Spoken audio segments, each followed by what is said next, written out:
dungeon. For those of you wearing headsets, we do vastly apologize. You know what? I'm just proud that we all did exactly the same thing when we came live.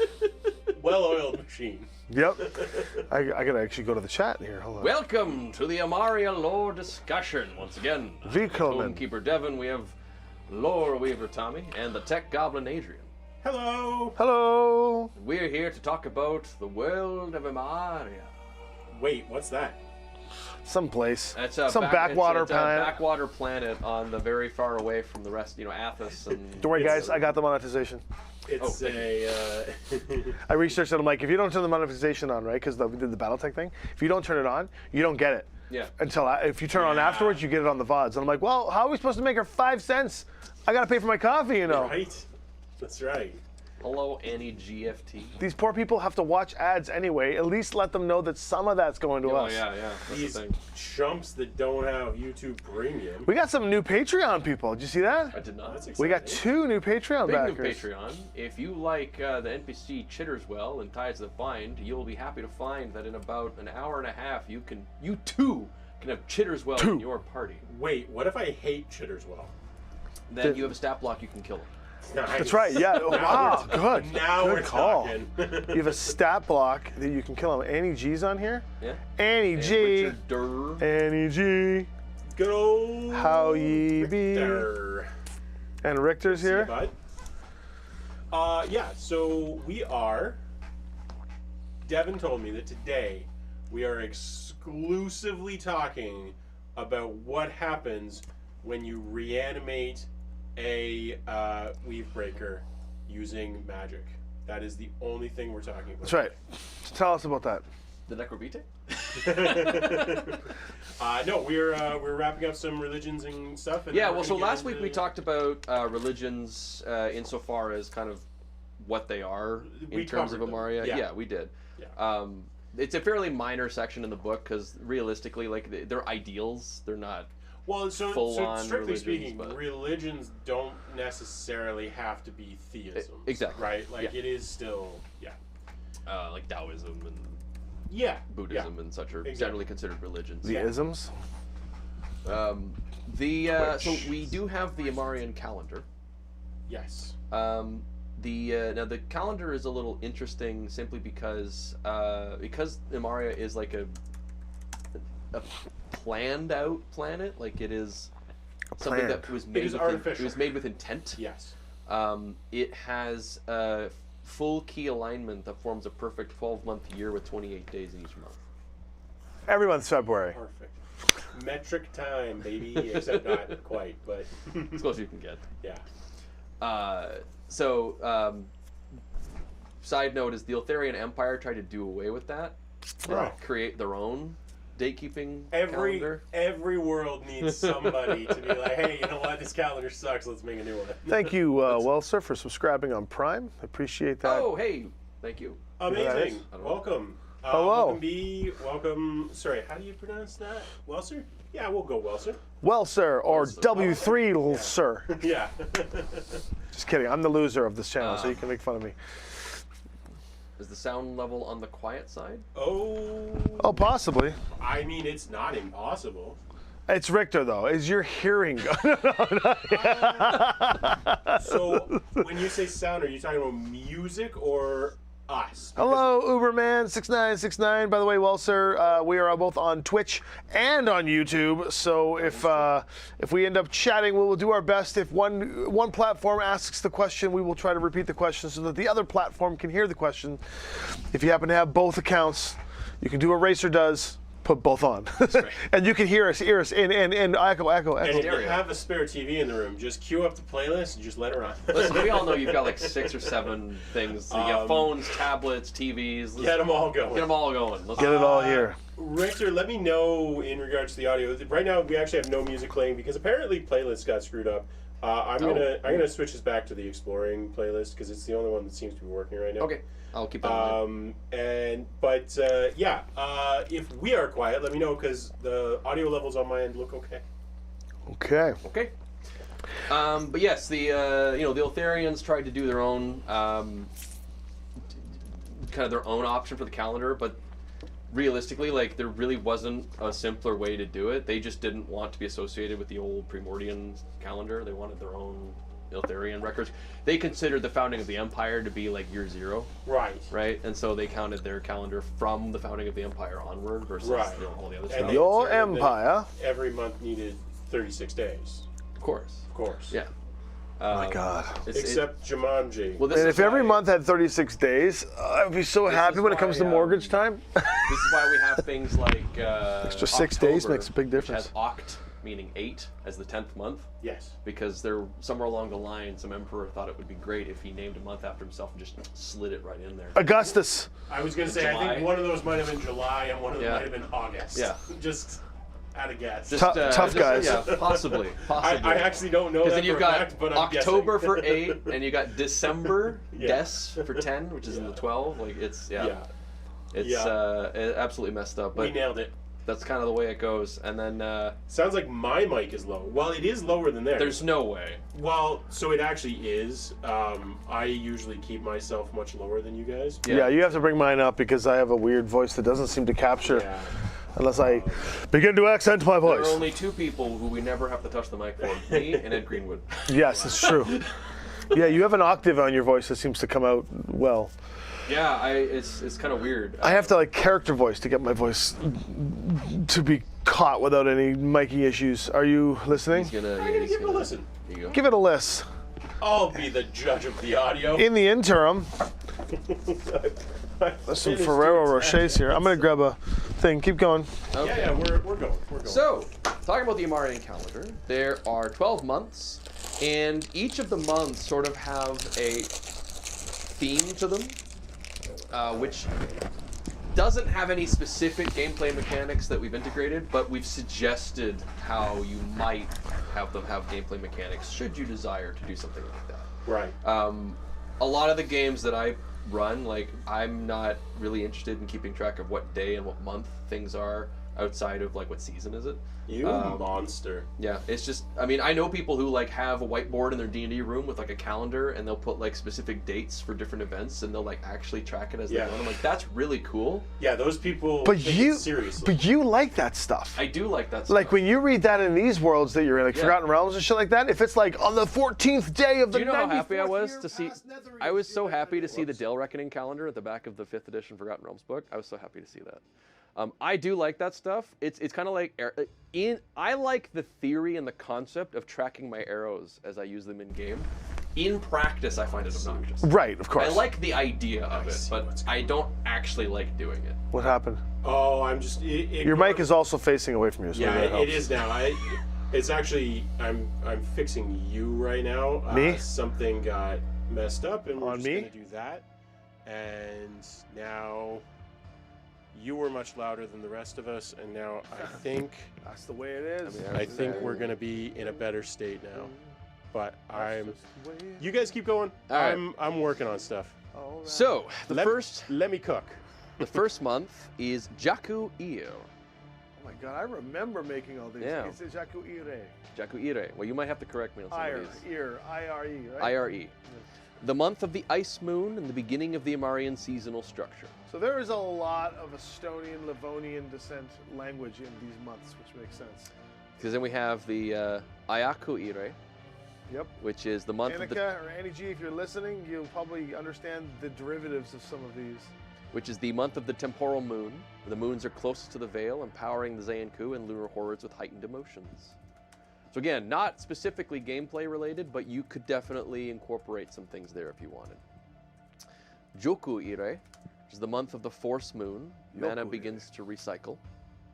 It's This kinda- is the second This is the month. third. This is the third month. Third month. Yeah. Wait, I think I missed the first one. Jaku Ire, Okay, which we're is good, the we're ice good. moon. Yeah, we're good. Then there's Ikesku Ire, Ikesku. Ikesku, the month of the thunder moon, which is Yes. when the moons eclipse themselves, causing environmental upheaval. What that means is you can determine how extreme it needs to be. I would say like environmental upheaval, basically meaning like it's slightly more chaotic mana-wise than it would otherwise. Look at be, this. but- Jared Mitz subscribes with Prime at 48 months. Sorry. keep going. We got him. We have to interrupt our. We got you. Gerard. Okay, audio should be balanced back out. I have fixed the fact that Tom's Please audio was 8 scream at us times in louder chat. than us. Really? Jeez. That's what was actually happening. Oh, I see. We weren't low. He was just loud. Yeah, he was see. I've never wildly- been.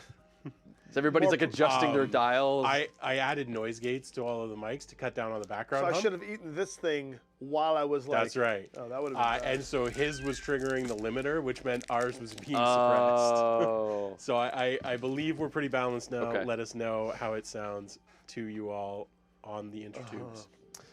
So next we have Lilaku Ire, which is the Lilaku. month of the flower moon. The chill of the veil lessens and life flourishes, causing the fantasy to strengthen. Yes. Kurgaku Ire, the month of the light moon. Days are longer and brighter, washing away the previous These darkness. names are awesome.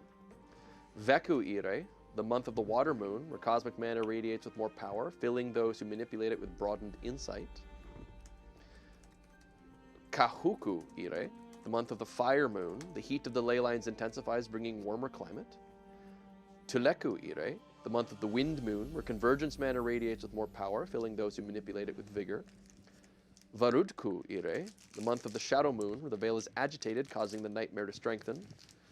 Mulaku Ire, the month of the earthen moon, plant life prepares to enter its deep slumber. And Tupelku Ire, the month of the twin moon, the end of the both moons in their yearly cycle. Okay. Yearly cycle. That's interesting. So, I mean, again, this is kind of there because it's useful to have these kinds of things, unless you just do what Tolkien does, which is just use our Earth calendar for some reason, which means that you can celebrate all the days that are mentioned in the books and the movies. Says the guy who put 12 months in the year. I didn't. It was Kyle. Yeah, sorry. I'm just trying to figure out how you could make orbital mechanics work where the moons have a 1-year cycle. That's going to be a bitch. I'm tempted to just try and make it work now. Open up Universe Sandbox. and see what I can just start do. messing around. That's a long cycle for some moons. I like it though. That's cool. So now, all of the various things that you added there, like some of those are very much like, it's spring. Yes. But other ones are more astrology. Yes. Are those canonically true, or are they things that people believe? So, like I said, we don't have any specific mechanics associated Okay. to them. So the strength of that, like when we say, for example, causing the fantasy to strengthen, Yeah. that could mean that more crossings appear across Imaria that open to the dream world, meaning that there's a lot more of having to deal with that during that particular So month. does that mean that gravitational effects from the moons actually influence the shape of the veil? Could certainly be. He's dodging my questions, Tom. What was the question? He wants to know if the gravitational pull of the moons affects the veil. That's the question. Paul. I said it possibly might. He's dodging It my might questions. possibly might. That's right. You can quote him on that. That's right. Might possibly might. Put that on my grave. So like the intensity. So for example, the Zanku and Lunar Hordes have heightened emotions in the second month. Yeah. Does that mean that they have like disadvantage on certain checks or advantage or But whatever? to be clear, the idea is that canonically these are things that actually do exist. I would say that's Outside generally of the mechanics, but it's not just somebody who's, it's, like, Mercury is in retrograde. So generally you're speaking- gonna find love tomorrow. Like it's not that. generally speaking, we it's- would consider this to be canonical. I think the intensity is probably something that scholars and astrologers would disagree on. And by the way, I am not shitting on astrology when I say that. All I'm saying is like those are like they're unproven things. I'm wondering if this is presented as these are unproven effects that people believe, or like this is actually a thing that you could legitimately assign mechanics to because it is actually a thing Yeah, that like is real and provable. as far as we're presenting it, this is something Okay. that is factual Cool. about the months.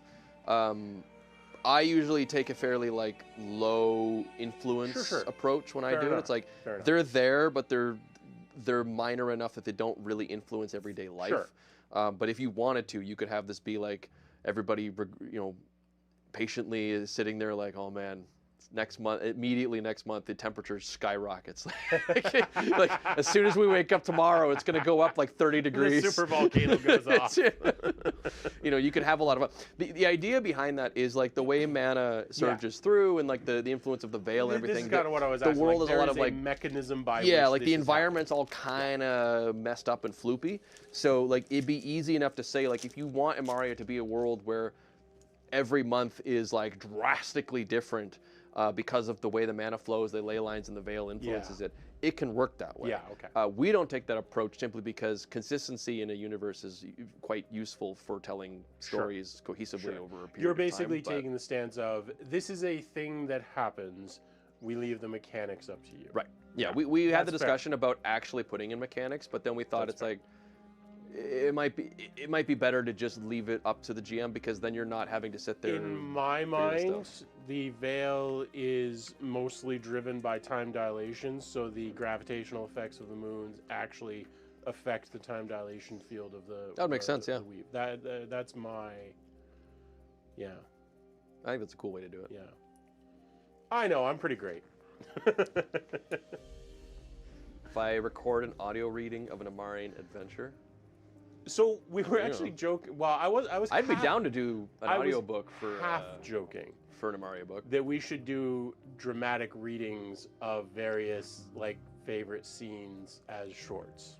I was half joking about that. What do you mean, our favorite scenes for Like what? from the RP server. From the RP server or from past games, instead of actually just clipping the thing, but do like an actual dramatic reading of it. Quote Oh. the seagull. Yeah. The game leans back and Yeah. pours another Ursine bourbon. It's too Don't fucking wanna chop expensive, anything said out, right? Nigel. yeah. I think that Okay, some what's of your those price could for be this amusing. homegrown shield? I'd like it to look like a giant Have oak you leaf if heard, possible. my lord, of the time dragons? For they are everywhere. Except we all have to do each other's voices. Yeah, so you yeah, have to yeah. be okay. Exactly. Yeah. Lunar calendar cycle where the moon takes exactly a solar year to go around the planet and causes solar eclipse once a year to mark a year. Yeah, right? Well, look at that. Annika Goff subscribed with Prime for 42 months. That's my own membership coming back to pay me dividends. I was going to say, it's kind of embarrassing that that's lower than Jared's. Yeah, my own wife is lower than Jared Mitz on the subscription poll. Sound is really low on everyone. I mean, I can bump it. It's hitting the yellow. You'd expect it to be okay, but I can bump it. Have you tried turning it up? it's Brian C.B. Steele. Hi, Brian. It's Bra Guy. It's the Bra Guy. Sound seems fine. I'll tell you what, I will slowly dial it up a bit. Yeah, we'll and put it that up will- by 1 decibel per minute, and you let us know when it gets too out of control. Yeah, well, I'll bump it a little bit because like it might be quieter than usual. It's maybe background music is a bit high. That's fair. We can maybe turn that All right. down. Well, if the background music is high, we're too low. So I will goose this up a bit. Okay. These are things I can do. Wearing a Shakespeare. Yeah, we should be wearing neck ruffles That's right. while doing it. That's right. Absolutely. Sound seems fine, Manica. Blah, blah, blah. Oh, yeah, I'm gonna bump it up a bit. It's fine. No problem. So there's also the daily life in Imaria. These are sort of like the things that might come up on a day-to-day basis while trying to tell stories within the world of Imaria that don't really fit anywhere else in the book. So we kind of just hold them at the beginning here to make it easier to reference. There are some differences in certain cultures, like Tharnandria and Lunalia tend to have a very different day-to-day than you might have in like Ionia or Thalagrant. But as cultures mix, refugees spread, and travel becomes easier with airships and steamships and things, differences between cultures is getting less and less. One of the things, for example, is currency. So, Adrian, do you know what Electrum is? Electrum is 10 gold. No, it's 5. No. It's something, yeah, it's like 5 gold for 1 Electrum or something That's like right. that. It's No, like- no. Electrum is It sits Electrum in is between gold and platinum. Yeah. Yeah. But it's like also got a weird conversion rate. Like it's not It's not super tens, intuitive. yeah. A lot of people like to skip Electrum and just not deal with it because it's a strange conversion rate. Yeah. So our solution to that was that Electrum is the currency that was used in the Primordian eras. I got you. back before the Veil. Like that was what everyone just used Electrum. And then gold, silver, and copper and platinum kind of became the standard as more civilizations developed and like the human nations got more involved. The Merchants League came in and kind of standardized everything. I got you. So Electrum is the kind of stuff you would be finding in old ancient temples and ruins rather than, there. I like to use it for, Phelan's Republic, for example, would find Electrum is good for black market deals. So if you want to buy things on the underground merchants, Right. you would do that through Electrum because it's untraceable. I got you. Because there's no, it's not minted. It's old. It's ancient currency. Yeah, so yeah. there's no like banks or mintings or any records of any of it. So you can trade it back and forth without without it needing to be on books. I got you. So Electrum has its own value in its own areas, but you could also do it where like it could apply to certain magic items can only be purchased with Electrum or something like that. Like it's a specific currency. Right. I like it for that sort of I thing. think it's too complicated.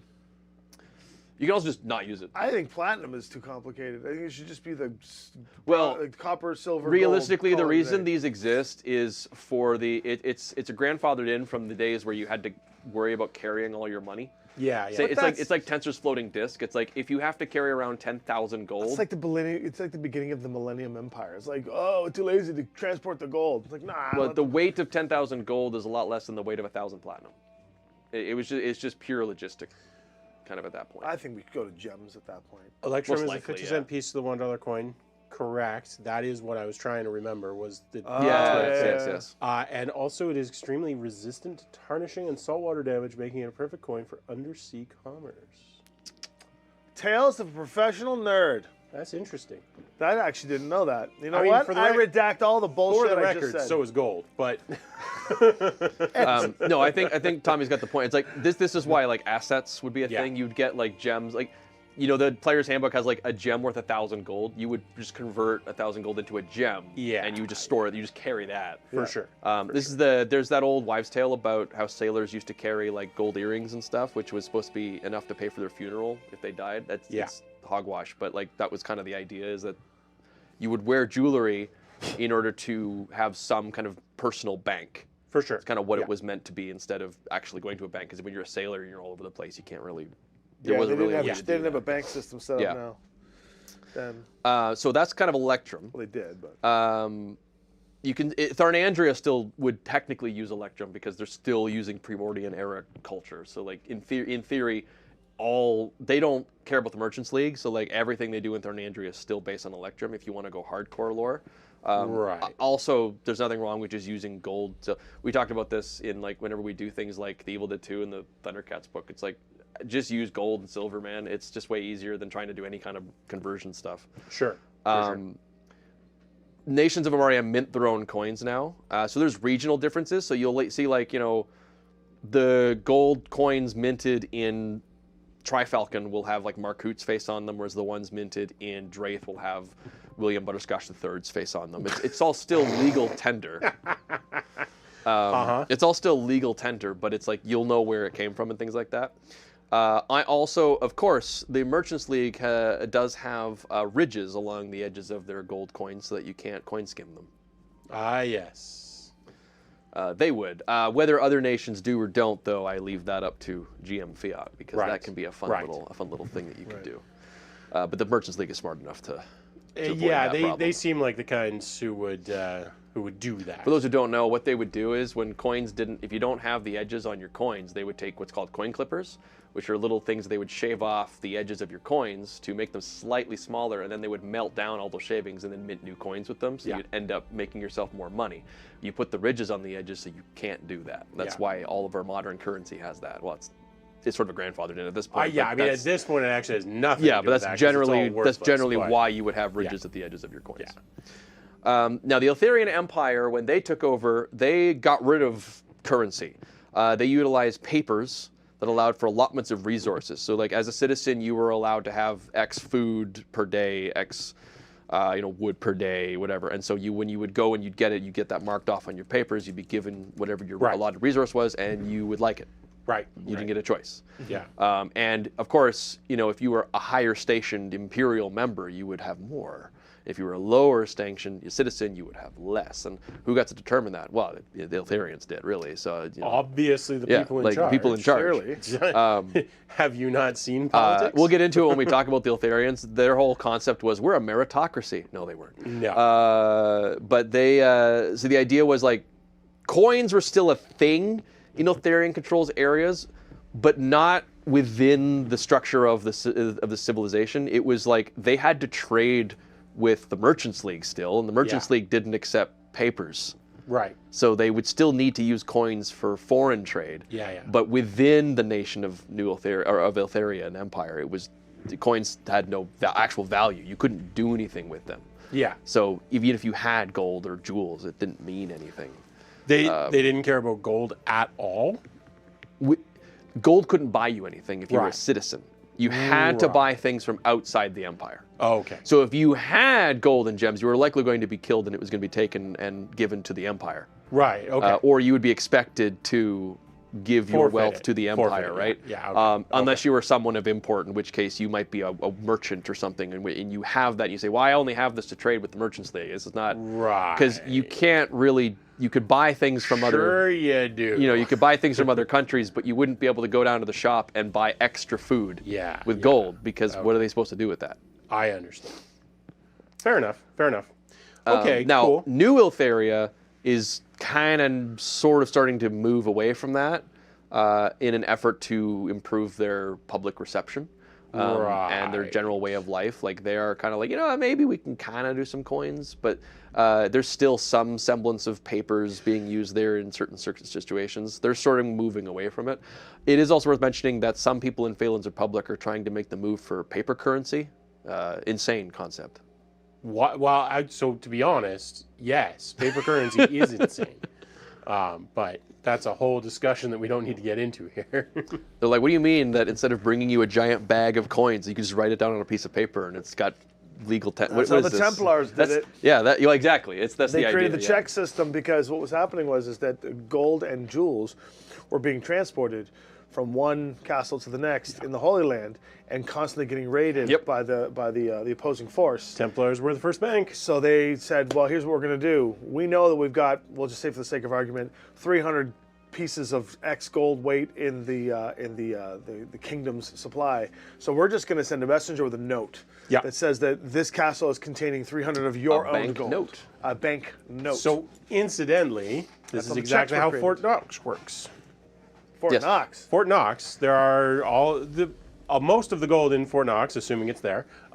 There's questions about that, but assuming it's there, I see that. Yeah, Kiwi Messiah. Well, I just was like, hold on, I'm going to interrupt you. I'm going to interrupt me. Yeah. Thank you. Wow. Sure. Sure. You know, we were just talking about We actually you. were. We were just talking about you specifically. Yeah, we were having a conversation earlier about our supporters, and I noticed that you had become a member to the channel for another month, and I was like, oh, well, Kiwi's still around because we hadn't seen you in chat on any of our stuff, and I was like, Kiwi's been still around, well, probably just not the right time, whatever, and then boom, you showed up. You speak of the New Zealanders, and they shall arrive. Thank you so much, and welcome. And yeah, hopefully some of this is interesting to you. So they're trying to catch up on. You're catching up on They're tides. trying to catch up on tides. Yeah, that's awesome. We're having a lot of fun with it. Yeah, we're going to talk about that later, too. Yeah. So we're going to do a channel chat later. Yeah. We are, yes. Yeah. So what I was saying about Fort Knox, most of the gold that's in there, well, I don't know about most, but a chunk of the gold that's in there is actually other countries.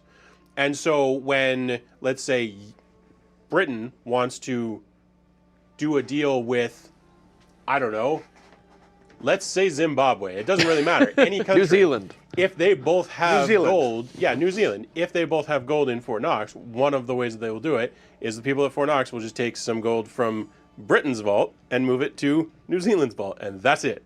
That's all that happens. And nobody actually gets to see this or anything else. They just have to take their word for it. Oh my God. And that is exactly what the Templars did. Exactly what the Templars did. Yeah, there's the idea of we know that this king has 3,000 gold pieces. We know that this king has 2,000 gold pieces. Yeah. We owe you the 3,000 gold. Should you need it, we will figure something out. And you just have to trust that we're doing Yeah, it. but like, that's where you start getting into like, I'm not weighing either certain side, certain but schemes that can go in certain ways. That's but yeah, the whole thing. That's Yeah. My point was that system very much still in use today. I suspect that if you were to give a close auditor's examination to Phelan's Republic, I think you would find there's a lot of money that's not there. Replace that with any financial I mean, system ever. yeah. There's probably a lot, there's probably a Yeah. lot of bankers in Trifalcon who are like, boy, I hope not every single one of our people don't come back and ask for their money. Well, that's what it's like we nowadays. ain't got it. Yeah. You know, I was just thinking about this, and you can answer this question. I was just thinking about this. There's so much digital currency out there. Mm-hmm. It can't be God, no. accurately represented No. by So actual gold if anymore. every single member of a bank went to that bank on the same day and said, please withdraw all my money from you, they wouldn't have it. Every single member, 10%. Well, sure, yeah. So then, the everything's U.S. based on theoreticals right now? Oh yeah. Yeah. The U.S. moved away from the gold standard in what, the 70s? Something like 60s? that. So Everything- they can just yeah, everything create whatever moved- currency they want. Everything moved to the American dollar. When they talk about when we talk about countries' debt ceilings, that's all they're doing. They're just adding numbers to a spreadsheet. Like when we say Canada. Oh yeah, is this is a rabbit hole you can go down. Well, I want to go yeah, down this rabbit hole it's because intense. it's got to help me understand the currency. Yeah. of Okay, yeah. Imaria, but It's- I was asking this because in my head I'm like, it doesn't make. It's crazy. Oh, it doesn't make I'm a. so ignorant on yeah, economics. You're it's- learning this yeah, right yeah. now. Charisma is my thing. Intelligence is my. There dumb was stat. there was a whole thing where it went into it where it's almost like intentionally esoteric. Like it's so No, not almost. archaic. It is yeah intentionally esoteric. yeah. When they, like the U.S. government, and I'm not trying to get into politics, it's just a relevant example. Several times recently, they've had if the debt ceiling isn't raised, the government will shut down. And at various times, it has shut down for various amounts of time. The debt ceiling being raised is how much money is allowed to exist. Right. In effect, how much money the government can print without backing it by international trade, essentially. Yeah. It's more nuanced than that, but essentially. And so the same is true for Canada. When we go into debt, when we run a deficit, that is how much money we are printing in excess of what we are actually producing. Interesting. And all it does is inflate the currency. But inflating the currency. Well, there's also the concept of buying debt, Well, which does weird things which to the. also numbers. like again, this is all much more nuanced than I'm presenting it. But Yeah, I must say, yeah. when we say Well, this when, is good to when I say understand currency inflating in the Imaria, currency, right? if you inflate the currency, what you're doing is you're adding more dollars without adding the goods that represent it. So in the gold standard, $1 equaled an ounce of gold or whatever. whatever. Yeah. That was written in stone. You knew that conversion rate. If you mined more gold, you could print more money. Period. Or got more Seems like gold that from. would be a. It's much more stable. It is probably what we should go back to. I'm arguably, but- not taking a stance here Yeah, because fair. people who know economics have They do. It's a very hotly debated vitriolous topic. stances on this. So I feel like the only place in Imaria that would really care about this would be literally Phelan's Oh Republic. yeah, Probably yeah. yes. Because I can't imagine the warlords in. Well, I mean, that's a fair Well- that's a fair point. So, like, again, the warlords in Crimeris don't really, money doesn't do them much good other than external All trade. right, complete ignorant line. I'm going to say here for conversation. Trade Yeah. has a value attached to it based on the value of Yes. the currency, but trade doesn't have to involve money. So the Correct, right. Lunalians are trading their Lunalian tech to Phelan's for Republic surface resources, for surface resources. not necessarily for money. How Yes. do they come to a conclusion on what the trade value is? Is it based on an Imarian World Bank standard, or is it just based on well, I think that this Rennick steel is valuable here, so I'm going to trade it for that. It's going to be a little bit of Healing It's going to be a pot. little bit of both, right? Like the thing about the for specifically the Lunalian trade agreement with Phelan's Republic, Lunalia being floating continents have a very finite amount of resources. They have finite trees, finite land for farming, finite land for graves, finite land for what? I mean, they don't really graves because Yeah. why would you do that? Yep. But they have very finite land. Yes. And they have to make good use of it. Yeah. The surface obviously has significantly Well, more. some areas. Some areas. Phelan's Republic specifically is rich I in mean, resources. the crystal so- felon is not going to have a lot of Right. wood. Right. Wood? Well, Well, usable wood. yeah. I mean, gnarl wood would be Yeah, like yeah, yeah. gnarly dice. Yeah. No. They're not going to have a lot of farmland. Phelan's Republic right. is a very rich land. It's one of the reasons why the trade empire is there. Of course. And so their whole thing with Lunalia is Lunalia says, all right, we're running low on whatever XYZ resources. We need to go talk to Phelan's Republic. We'll give them some of our old army surplus, and in exchange, they'll give us their excess of whatever they have that we need. And it's usually going to be like whatever agreements they've determined. So, for a real-world example, South Korea is a chip manufacturer. They are extremely small, effectively island nation Pringles? because of their like chips, like lasers. no, like semiconductors, computers, silicone chips. Oh, okay. They have created an entire economy based I around. didn't know potatoes was their export. They have created an That's entire Idaho. economy around high tech advancement and production because they don't have the same level of resourcing that other places do.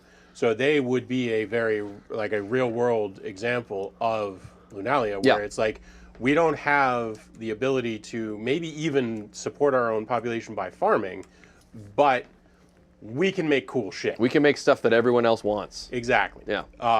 Okay. Like So like Canada with the maple syrup trade. that's right. Yeah, The world would collapse without Canadian Lunalia, maple syrup. Lunalia can Well, make Vermont can supply some of it. but Lunalia that's can make Vermont. Sunfire technology, and they're the only ones who can. Yeah. And so automatically the stuff they produce is arguably almost priceless. Like Right. it is the only place you can get it. So Phelan's Republic is more like, we know you need this stuff, you know we want your stuff. And to some degree, like Phelan's would have, calculating pencil pushers who'd be like, well, this much farmland equivalent of produce is equivalent to such and such gold, and you're offering us, this and the standard market rate for Renacana that's used. Like there would be some level of that involved, but you wouldn't get an exact science. So it's going to be a little bit of that and a little bit of what are the two nations willing to come to an agreement and for. individuals, right? I mean, like as with anything, even the stock market, what it comes down to is how much is somebody willing to pay. Yeah. Something is worth what someone else is willing to pay Like for. who's willing to pay for this? I am not. I didn't. Yeah, don't get me wrong. I like Fieros. So- but, so, like- I think Oh, I've you had like my Fieros. fill. Annika likes Fieros too. Ferreros. In Wicked, she likes Fiero. Fiero, Who doesn't? yeah. Tenseer, for example, also is mostly barter. They don't really do currency there because it's all Sure. different Nemal genuses and tribes who all kind of more or less are doing their own thing. Yeah. And it's a rich continent with lots of resources. Again, money is more of a thing they would use for outside trade versus internal trade, separate from. But in the Warlords of Chimeras, again, like it's the same kind of deal. So money is really not something you would find in a lot of nations that's like internally used, but it is sort of a broad standard across all of Imaria in terms of like, if you're going to a shop and you want to buy stuff, if you're in a place where there is a shop, they probably take money. Right. Because if you're in a place that doesn't really, like if you're in Tenseer and you want to buy something, it's like, well, you're probably not going to a shop. Take my sword. You're going to like the leather maker and you're doing shops, something, right? Shops don't exist without some sort of fiat currency. Exactly. Or at least like gold-backed currency or something. You have to have a currency for a shop Yeah. to exist. Yeah, and it just makes it easy for the logics to play the game. Well, if we go in with a sack of 50 gold, it doesn't act. It's not like 50 refined loonies from Canada. It's 50 pieces of gold. There's also the that- idea that like, even if you go to somewhere like Tenseer and you're like, well, look, I'll buy your hide I'll give you 50 gold for it. They may still take that simply because that gold is useful to them in Possible some ban way. invader.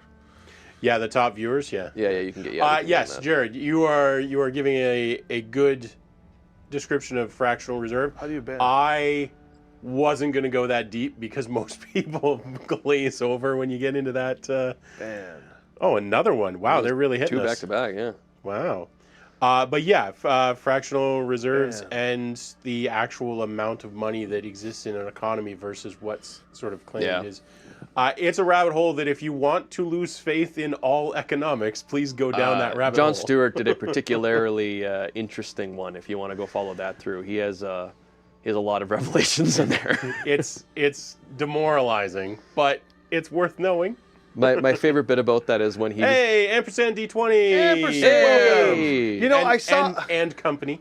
Welcome. Yes. I saw ampersand because we're following. I saw that he was streaming, and I'm like, we can't raid him because we're on, but if Yes. he's still on, we were going to raid you. That's right. That's right. Welcome. Hope the stream went Welcome, well. everyone. We were just discussing the economics. We're talking about Real real exciting world and fantasy conversations here. economics. Yes. Riveting content. To wrap up the economics discussion, the only other thing to kind of talk about there is also the idea that certain things are worth more in other nations. Well, so obviously, like arbitrage is always a Rennick thing. steel Yeah.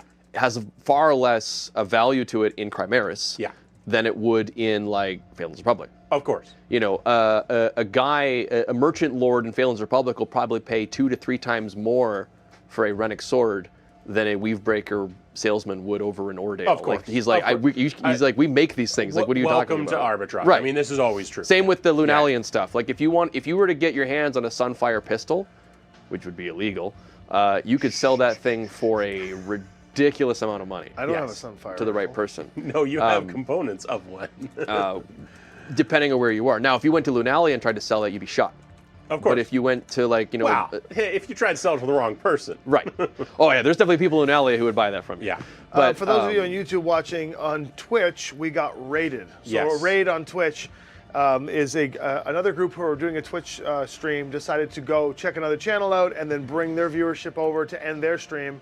And Ampersand D20 has become an awesome fan over there and has jumped over to help us and has raided us. Hooray! And We're we- chatting lore and world And building. we love Yes. new people coming to the And channel. every Wednesday we do world lore and world building for Imaria, so world we build, but we also where we also accept questions and Yes. hang out and chat with you guys. But we also break into the other worlds of D&D that exist, and Occasionally, yeah. kind of compare to those worlds, and then we answer questions, and sometimes we get sidetracked, which is usually what I am here for. That does happen, yeah. I'm here Okay. for that. Those are fascinating conversations. Don't get me wrong. I could talk about the economics of the real world and fantasy for hours. But, But can move most on. people would glaze over. We can So move what's on. next? Next are languages. Yeah. Oh, wow. That's equally riveting. What did you say? Next are languages. Oh, now I'm in. Yeah. Part of the economic stuff I don't understand. 'Cause if that was the case, I would be much more financially stable than I am. Because, like, let's face it, we know what I don't know. I'll gladly give you $100 tomorrow for a coffee today. Wait. Lollybo, How did you know? that is what we're here for. As a GM for their own homebrew world, very much appreciate this. Yeah, it's great YouTube, stuff. thank you, Kiwi, for upgrading your membership to Six Side Superstan. Hey. Amazing, thank you. I'm toggling between the two. Languages. Yes. So one of the things, here's something that I wanted to talk about. Okay. Since tides the bind. Thieves' Camp. Yes. What about it? Well, so here's the thing. Normally, in most D&D, I have always been like, Thieves' Cant is a cop-out and stupid. Because the idea is, oh, I know. Hot take. People... So the idea of like a sort of learned global language that you know the underbelly of society understand is like, okay, maybe locally, maybe. But you go a town over, you go 2 towns over, and like, come on, really? Well, But in Imaria, thanks to the Diamond Skull, it almost makes sense. Well, Thieves' Cant is a derivative from real-life language communication with symbols. Totally. So there are organizations and there are groupings in our real world that communicate locally, globally, through...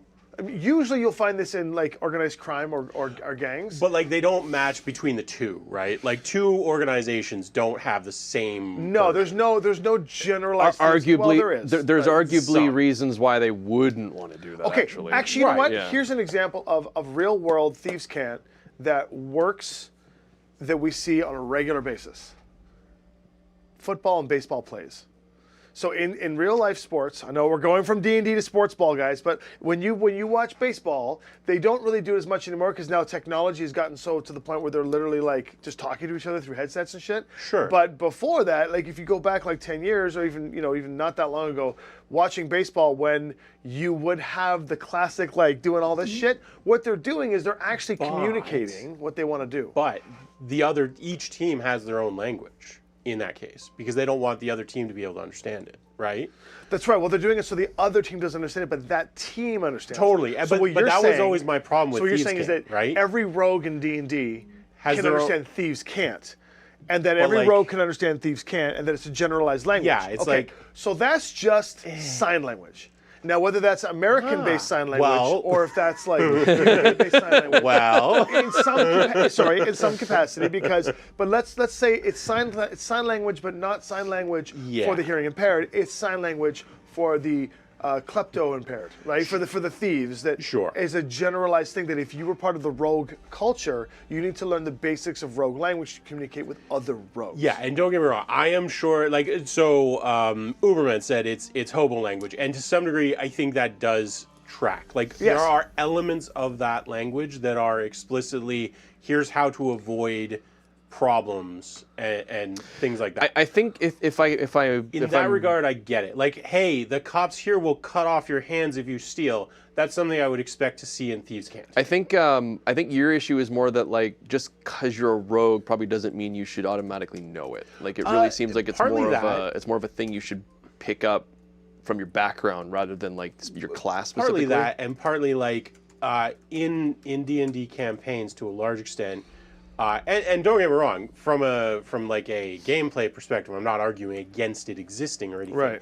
It's just, if I come from my hometown and I go, 5 towns over, and I don't know any of the thieves there, I don't know the people that operate there, why would I understand their flavor of... This is what Lalibao was saying in the UK, move 2 towns over and they have whole new words for bread items and things like that. Oh, they do. And like D&D, they've kind of alluded to it a couple of times, that Thieves' Cant isn't necessarily universal. Well, it should. I mean, that's like the whole money situation. Like, if you take gold from Imaria, and take it into Faerun, or take it into Athos. Yeah, technically it shouldn't. Technically, it should work. It's a different metal. It'd be like, what is this planet. funny money? But sure. I guess it's gold, but like. But for the now it has simplicity- this value ascribed to gold, not currency. But in which is Legacy of 2 different Worlds, we things. jump to like 20 different worlds. Yes. And each of those worlds, we still have a currency. So We when Merrick's the also Kenneth opens we up his also bag of allowed holding- common in all the worlds to just be common. Well, I mean, Star Trek made that a thing. Well, I mean, in fairness, you have to do that to some here's the extent. weird thing about that, though, just as a weird side thing. Yeah. The language common,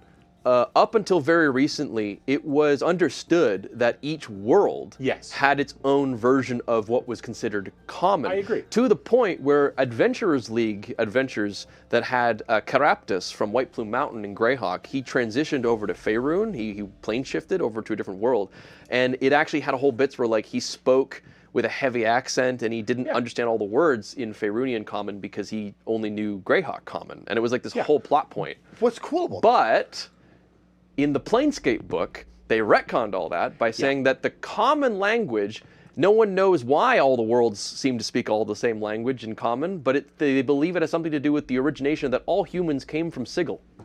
Sure. Which I thought was a massive cop-out, but, Well, so look, there's certain things you do for gameplay that have hand to wave be done. that there is a language Yes. barrier. Yeah. But I mean, that language barrier can go away if you want to play. Like, we should consider doing this on stream at some point. We should do a role play heavy game where we are going to different continents or worlds, and when we do this, we suffer the language barrier issue. Yeah. Well, that is actually more of a thing in Imaria because like what we've done is we've taken the languages of 5e and we've recontextualized them to be more in world. The main reason we did that is because we felt it was easier for players to just swap the names of some of their languages than have to like add a whole bunch of new languages to like mess around with. So for example, common in Imaria is Merchant's Tongue, which is very prevalent in Phelan's Republic. That's right. But not universal. Like, it's not universal. Yeah. I mean, it's the most universal language because it's the one that the Merchants League So this uses. is kind of where I was getting with the Thieves' Cant, is like, though in Imaria, it's interesting because Thieves' Cant actually might exist in terms of the Diamond Skull because it is a Skull Sign, yeah. global Well, Thieves' Cant. organization. You're right. Thieves' Cant in Imaria is like Skull Sign. It but that's actually because, makes sense. It's because the Diamond Skull have become globalized. Right. And only Diamond Skull members can read Thieves' Cant, read the Skull Sign from each other, unless someone is really heavily affiliated with the Diamond Skull. Like Loholt is not a Diamond Skull, but he would know when Skull Sign is being used. But there's He wouldn't also going to understand be elements of that any rogue is going to pick up on sooner or later.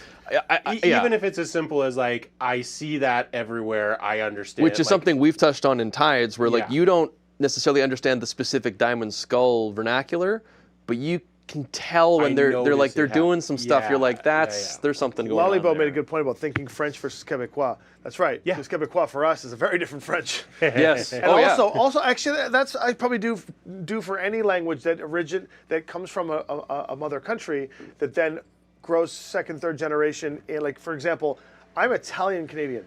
The Italian that I can speak and know fairly well here in Canada, when I speak to an Italian at shows in Germany or in the UK, whenever I'm at like an international show where I'm meeting international guests and I see actual Italians and I start talking to them and I try to spit out the shit that I know, they look at me like, well, you know. I mean, I'm told they speak English in Yorkshire. See, I was going to make the same joke, but with New Zealand. I mean, No, I can understand New New Zealand. Zealanders though. I was only going to make it as a joke because because of honestly, Kiwi? it's not. I can say no, that because my family comes from Yorkshire, Yeah, and, no, and I I'm have not- visited them. I'm like, I'm not What? convinced. Yeah, I'm not convinced Yorkshire speaks English. because they have so much slang and like regional specific dialect that it It's sounds close like a to different English language. here in Yorkshire. Yeah. Yeah, it's close to English. So okay, yeah. So I just wanted to ask for the Raiders and for those on YouTube that are freshly following, if you join the team, let us know where you're from because our group, our hangout gang here that joins us on the stream comes from all over the place. Like B's much coming so. from Germany, Kiwi's coming all the way from, you guessed it, Kiwi land, New Zealand, and then the list just goes all over the world. I like so, that we actually have a bunch of people from Yorkshire. Yes. Is there people from Yorkshire Yeah. here? But they all agree with Did me, you so know it's that, or okay. did No, you I just make didn't it know up? that. No, That's no, insane. the last place Look. that I've been to Yorkshire because that's where my family comes from. So that's the only one I can actually say with authority. Yeah. I have no idea what they're saying half the time. No, Forgive like my it's- ignorance on the geography of Yorkshire. Where is It's in Yorkshire? the northern. Near Birmingham? I mean, near is a relative term. Yeah, I was gonna say. I mean, We would say everything's near. kind of near in England. I'm going to be in Birmingham at the end of March, and I'm going to be in London at the end of March. Yeah. So if you're from the UK area and you want to come see some of the stuff we're going to be doing live D&D in Birmingham at Yes, DreamHack it's north of Birmingham. in yeah. the last weekend of March 30th, I think, somewhere in that ballpark. No, March 29th, 28th, 27th. I will be there with Jason Spizak, the voice of Silco from Arcane, Mela Lee, the miraculous Ladybug Tiki, and also in Apex Legends, Justine Huxley, the voice of Watson, and Carolina Ravasa, the voice of Sombra in Overwatch. We are going to be playing D&D live on stage, that's right. And then we are going to be in London for 2 days after, the 30th and the 31st at the Archivist Tavern in London, and then across the city in D20 Cafe, where you get to come and meet and greet us all. Hooray! So if you are from the UK, you want to come hang out with this guy, I'll be there. They'll be here holding the fort down in Canada, but Yeah. I'll be there. So So to answer your question, Jared, I was just gonna say. yeah, technically speaking, Thieves' Cant is not the same as Skull Sign, mainly because just because you're a rogue doesn't mean you're a member of the Diamond Skull. But I would envision it as sort of an offshoot of. I think Skull so. Sign. I think that's, and the way I've always treated it is, for example, with Imus doesn't know Skull Sign, but he knows can Thieves' Cant. recognize it. So you know when there's something. Well, you have to make a check, obviously, but like you'll have a higher chance of noticing when they're doing this. Yeah. And you don't know what they're saying, but you know something's being said. I give this to Lowhole too, because he's been around the Diamond Skull so long that he understands when it's happening, but even if he doesn't understand it. Yeah. And so I think that a Skull Sign, the way we treat it is it's a much more like subtle and much more like refined version of but it's a specific Yeah, version well, of it, so- whereas so- Thieves' Cant's more generalized. Yeah, so I mean, Skull Sign is one of those things where Skull Sign is distinctly. Skull Sign, I think, would have all of the hallmarks of Thieves' Cant. So Thieves' Cant, for anyone who's not, and I hope I'm correct in saying this, for anyone who's not sure, Thieves' Cant is basically the ability to communicate with another individual without it being apparent that you are communicating with them. what is this story? Yes. Thieves' Cant. It The also idea it's being also that you supposed to can take either- 4 times Well, longer hang on, to say hang something on. with it. You're correct. The idea being that you can either speak something to someone in a language but convey a meaning that is not what you're saying, or potentially do so using non-audible means as well, hand right. signals, whatever. So that's Thieves' Cant. It's not a separate language in and of itself. It's a way of communicating within a language a Yes. different meaning than what you're actually saying. It's the idea that like Skull- you could be saying something in common to somebody, but the Means something way you're phrasing it or the way you're moving your You're hands, speaking in code. you're giving something else Yeah. to them. Skull Sign would be that, plus a a specific dialect.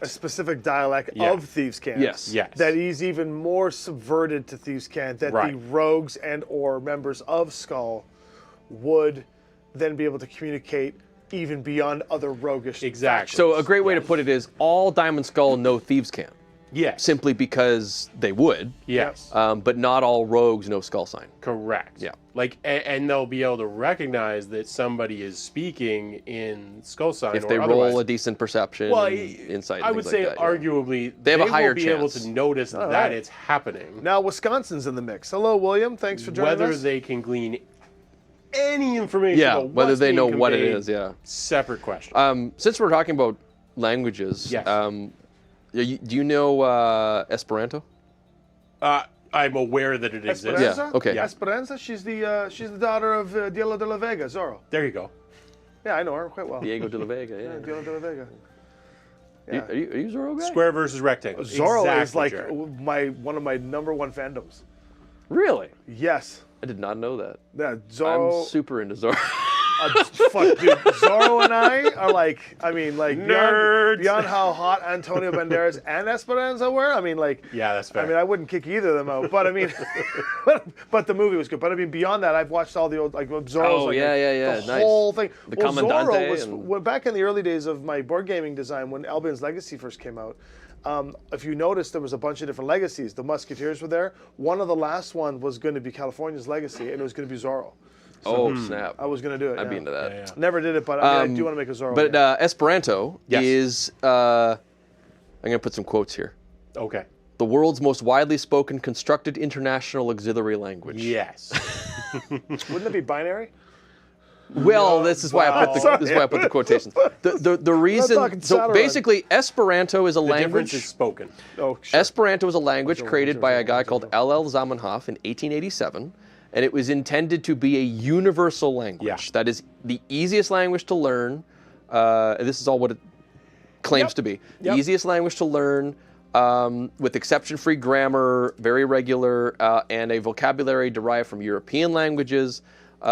Supposedly, it's used by like 1 to 2 million people. And I will say, I think that it does achieve its goal of being easy to learn. It's the closest we have on Earth to a sort of quote-unquote common Yes. language, or what it would be Yeah. theoretically. The problem is that if you were a blank slate, I think it would be the easiest to learn.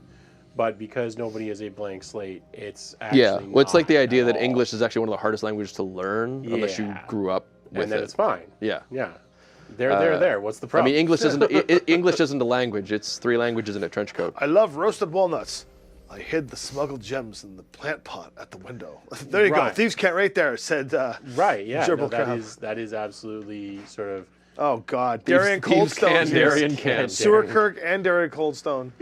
Hey, so Darian Coldstone tried to use dust of sneezing and choking as a distraction and ended up blowing it back into his own face and nearly died by suffocation. So what he means by that, because no one knows what the hell that means, No. is that last night our OG Imarian crew were playing D&D because Darian Coldstone is visiting from Saskatchewan, and we played a game of D&D for about 6 hours. It was a long game, and yeah, the shenanigans, the amount of 1s and 20s that were rolled last night were beyond actual count.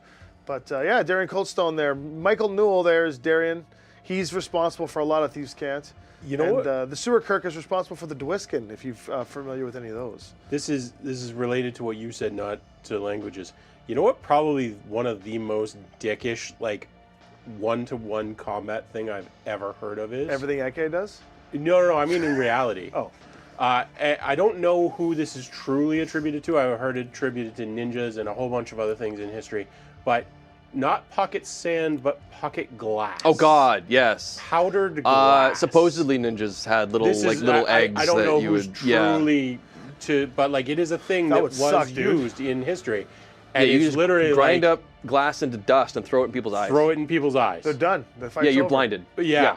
For I'm life, like- even. yeah. Like, even if you don't Yeah, yeah. kill them, they're done. In terms of like 1-to-1 combat, that has to be one This of was the this was the biggest thing where it's dick like, oh, if you moves. have like one of those full face helmets and all you have is this little eye slit, you just get it right there. You're still screwed. They're done. Yeah.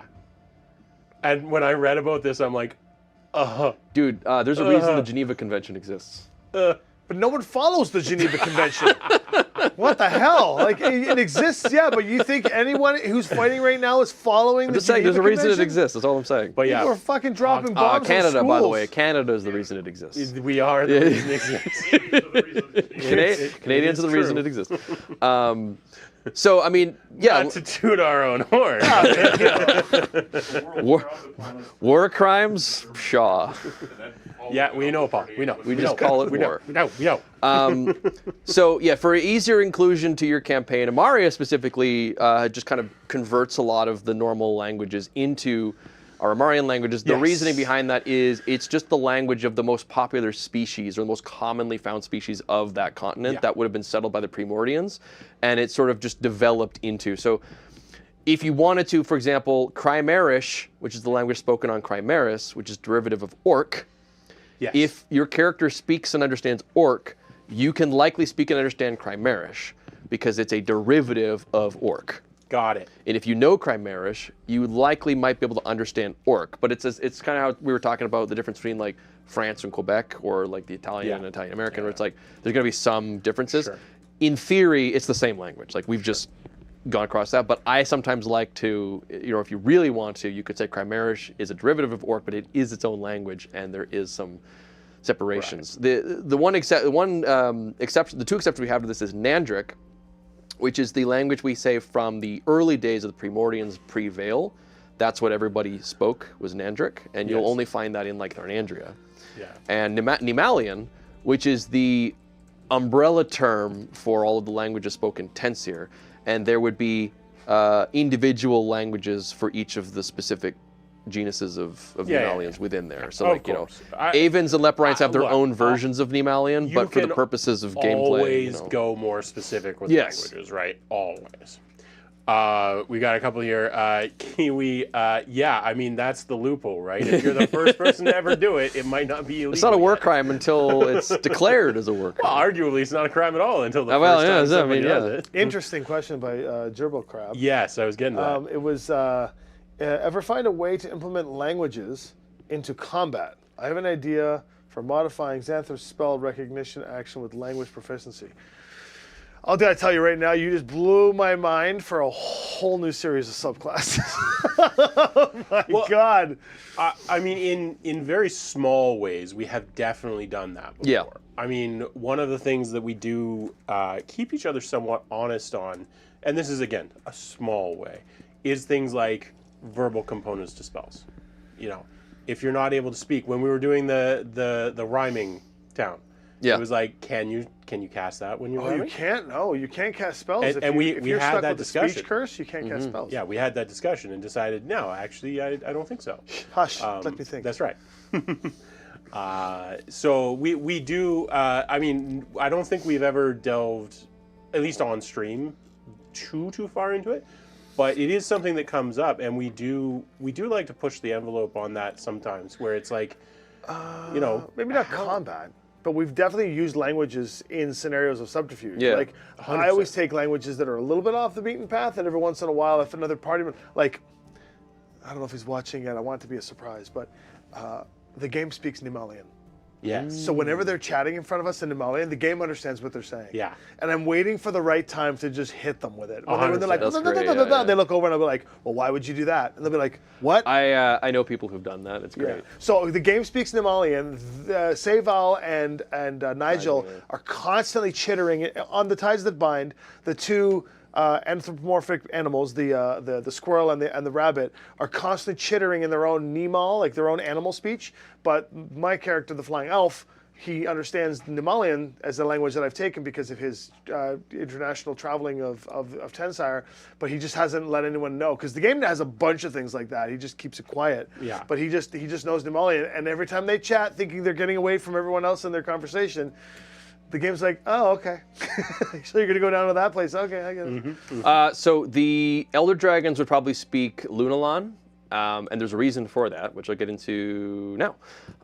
So the way the languages work is we've talked about Merchant's Tongue. Yes. Merchant's Tongue is effectively Imaria's common. For the sake of like ease of conversation, we generally say that most places know Merchant's Tongue. or at least the important Again. people do. There are aspects that you have to just hand away. But it is always fun that if you're like, oh, if you go out into the boonies and you find a random farmer, he'll just be like, what? Well, I like how Star Trek hand waved it. It's like, oh, there's universal translators that are going off, so the language is translating. I always think into- that language is a fun thing to be able to incorporate into your games, and it should be incorporated into the games and stories because it can be really fun when the only person who speaks the language that the king speaks is the guy with 8 charisma. And so you're like, into the situation where you're like, okay, I need you to repeat exactly what I'm saying. Well, and we've run into and you that. kind of have to trust Yeah, that we've run they into know what they're doing, right?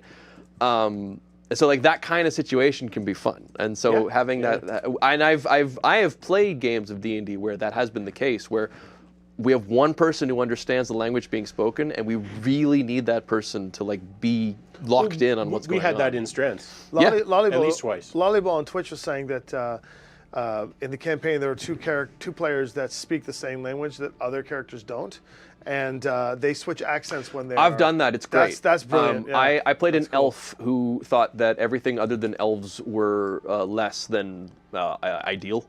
And so when he spoke Elvish, it was perfect clear. When he spoke Common, he had a thick accent, not because he couldn't take the time to learn, just because he didn't think it was worth doing. Ooh, I love when people are chatting. There's things to talk about. William Dangler, would the Elder Dragons have their own language? Yeah, I'm what getting to that. Oh, Getting to, Primordian, probably. They speak Lunalon. Lunalon. Yes. We're never getting into the conditions today. Probably That's not. okay, That's though. okay. This is fine. good. This Yeah, is that's good. all This right. is That's good. There's no This is time good. limit on We were going to these. get on to our new conditions in Imaria, but we're going to do that next time. Example, the verbal components of Primal Oh, Magic yeah, would yeah. probably use Primordial Druidic or some equivalent, such as Nemalian. I love this disadvantage. Yeah, so this is great. This actually, that's a cool thing about Shadowrun. They talk about when you learn magic and you use various words to cast, part of the thing you learn when you're a Hermetic Mage is what language do you want to use. Yep. Most, the way that some of the characters in the novels put it, they're like, if you're a Jagoff, you pick Latin. If you're fun like me, you pick Nokian. And you're just like, okay, you just pick a dead language. We've had similar stuff where there's been cases, I don't think we've had this in our games, but in games that I've been a part of and in games that I've run, there's situations where it's like you found a spell book and it's like, cool, I'm going to read it. It's like, really? Yeah. Are you? You don't know. Yeah, you don't know the language it was Do you read written in. Abyssal? Yeah. Because if not, no, you're not. When I played Tharius way back in the day, I actually had Latin phrases that I would chant for different spells, which was fun. Ortano. Ortano or Digiama. I was tempted to do that with Solomon, but given that the ultimate reveal with Solomon is going to be that he doesn't even really exist and it's all the hat, I decided that it doesn't really matter what his verbal components are because he's not really doing them. So in his mind, such as it is at this point, everything is just help. This actually kind of touches on something too. I'm going to look at that one in a second.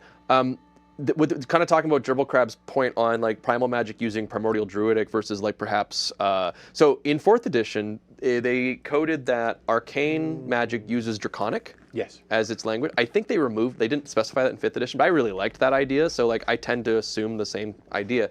But we look at like the spells in the game as like that spell is fireball, but the way that a cleric, a wizard, a sorcerer, a warlock, the way they cast fireball is going to be so different that you may not know it's a fireball until it's cast because they may be chanting a completely different language. They may be moving their arms in different ways because the way they've learned it.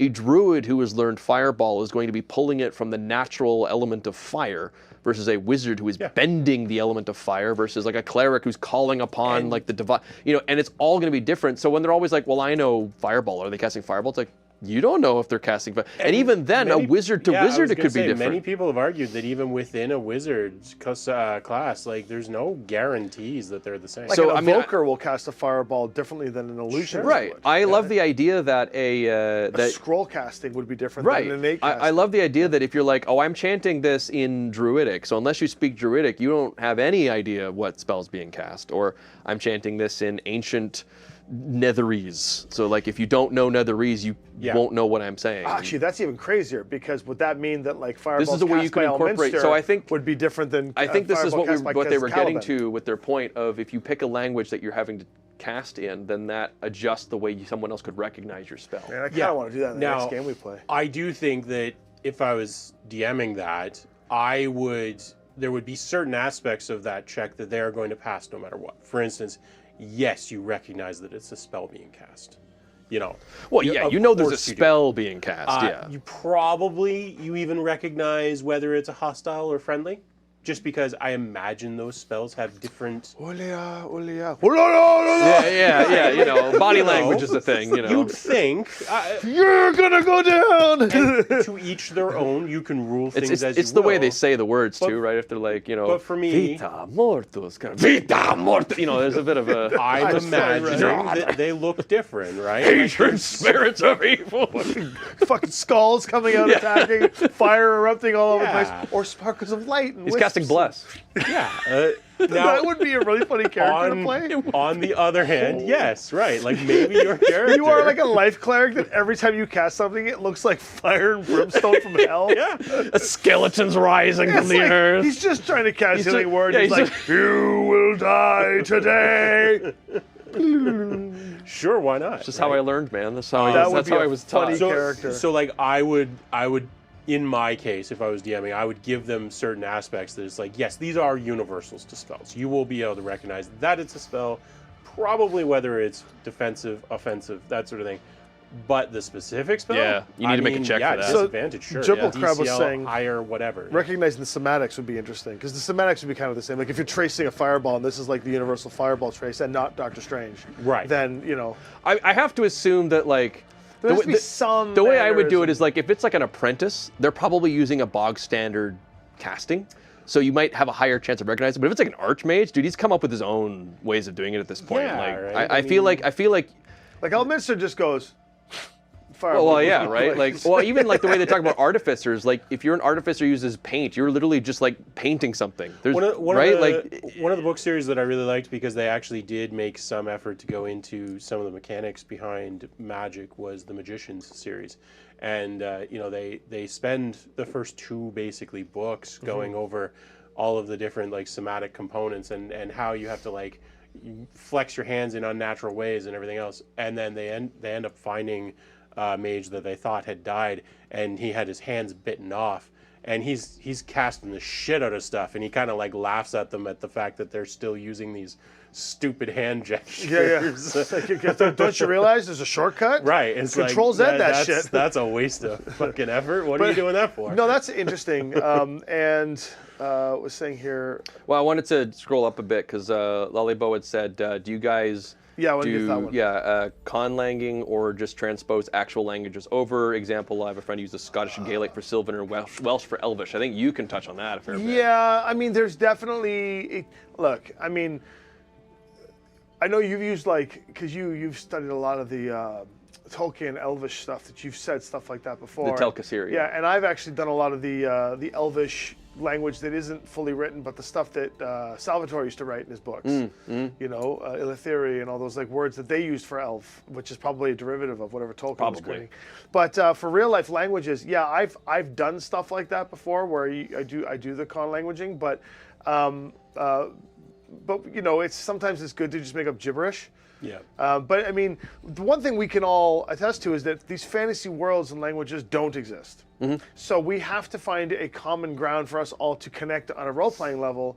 And so if I'm speaking French and that is my language for casting Primordian, and everybody at the table agrees that the French is the language, because that's the language that's not for me, but let's say that's the language I actually know fluently enough to do this. For me, it would be probably Estonian or Italian. But if I'm using that language, you would know I'm casting a spell.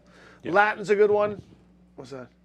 Oh yeah, pull that book out. We'll show exactly what we did here. Okay, this is actually sweet. So this is something that we made that's coming out with our Imaria Kickstarter, that those who backed it and bought it. These are a spell book, and this is going to answer that question entirely.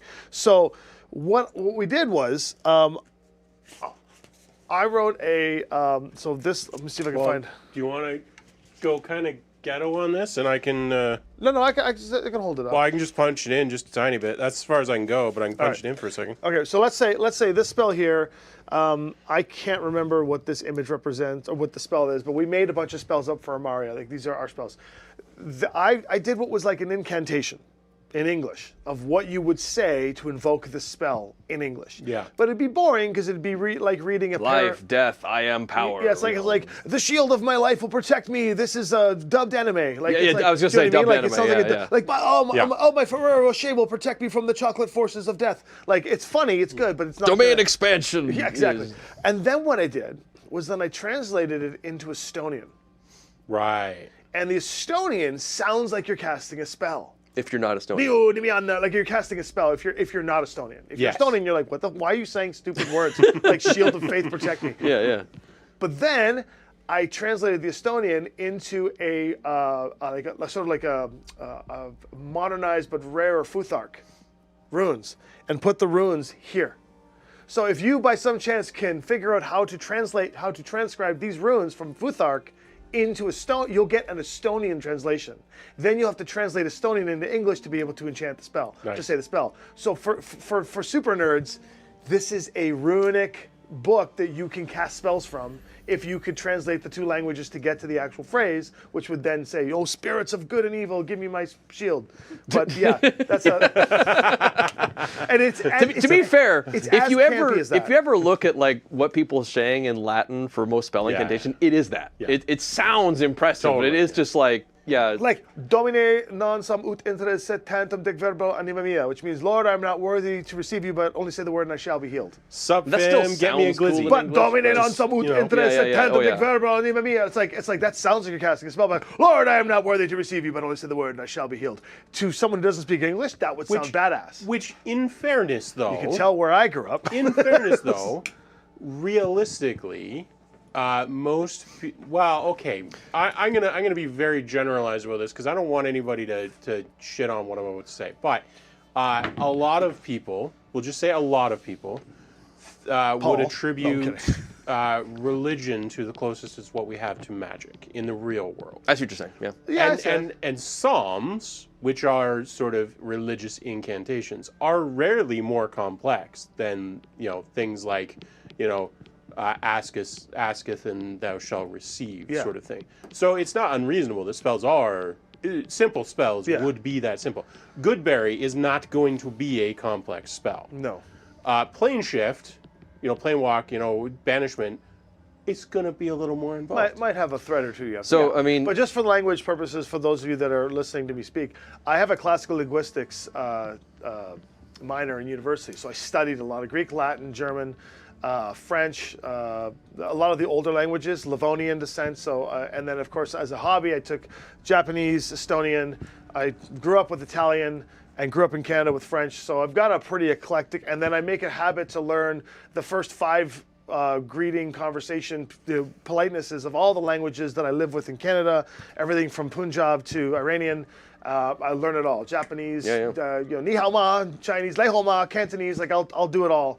And so languages I find fascinating, so I'm really amped up about this topic, if you can tell. Well, I knew you'd have a lot to say. Oh yeah, when it comes to languages, I am the man. Just as an example of this, so I pulled up the Latin that I was using for my spell casting. So for a divination spell, I would say "Scio dedici pecto," which sounds impressive, but in English means "I know, for I have studied with my mind." Sure.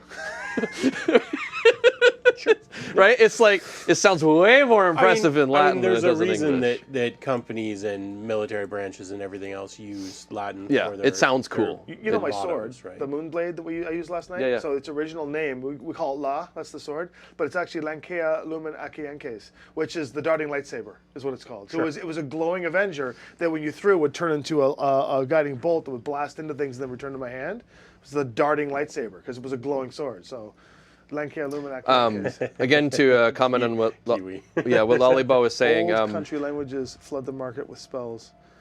A lot of our Imarian locations are also like kind of combinations of different languages that have sort of been jiggered together, and Yeah. there's a lot of that.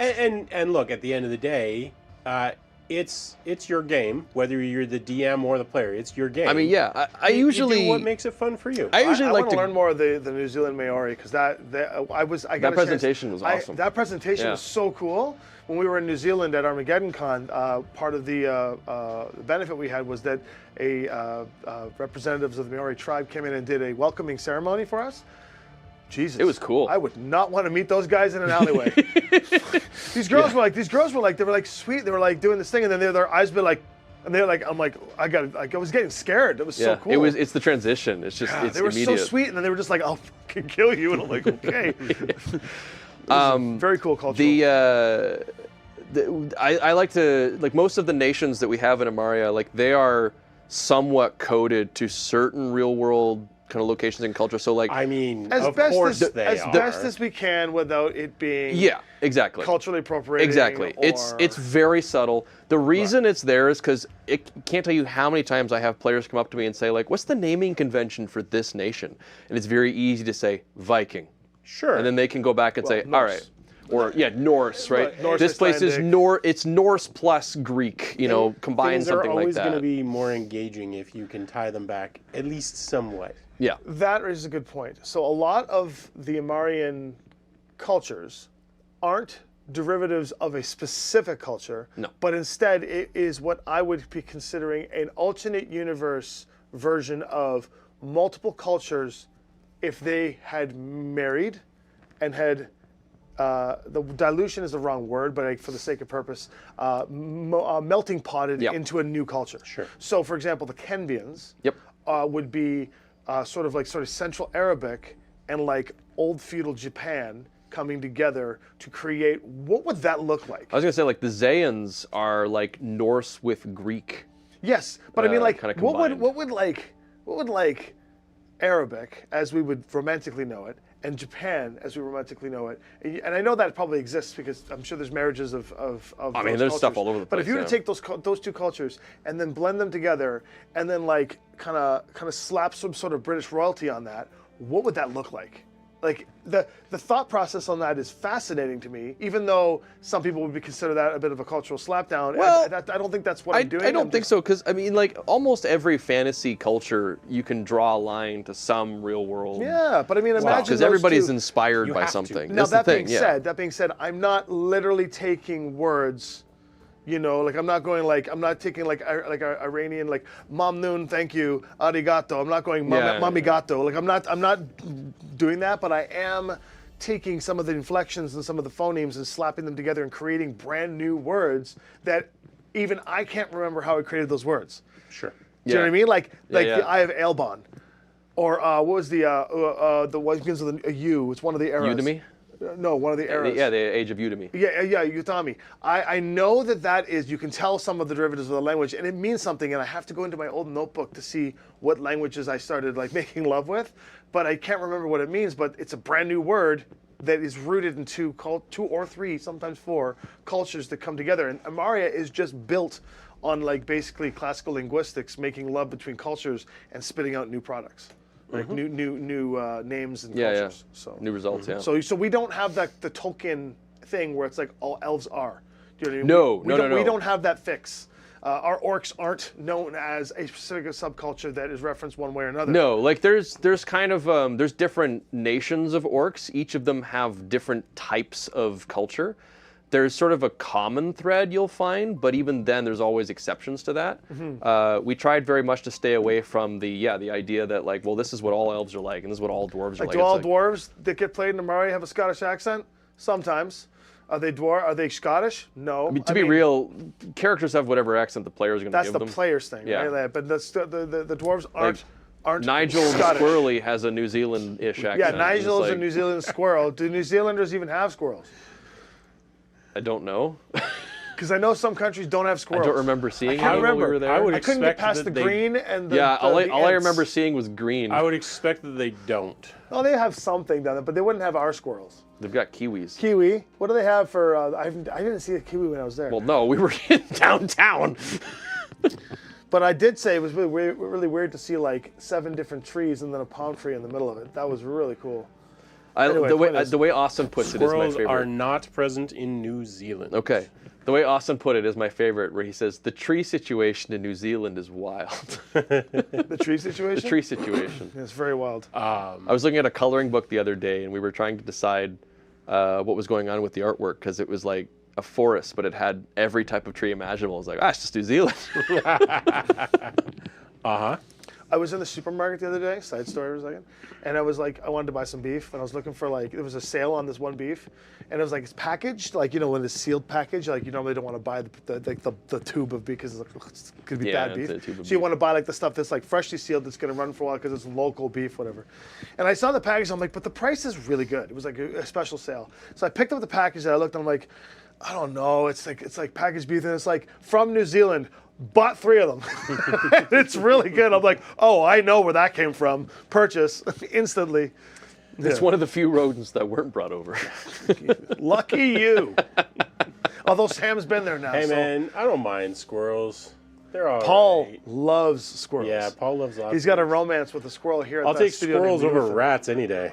Is Luther still around? There's a new baby Luthor in the background. Luther had a baby? Aw, Luther's a squirrel that literally goes up on the studio roof when Paul goes out for a cigarette and drops nuts on his head. So that's good. I mean, that makes sense. The best was when you got in the house and ate your chocolate covered nuts off your desk.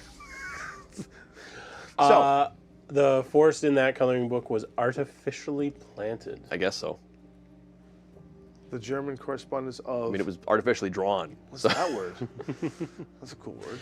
It's a German word, I would assume. I know it's a German word, but I want to know what it means because it's cool.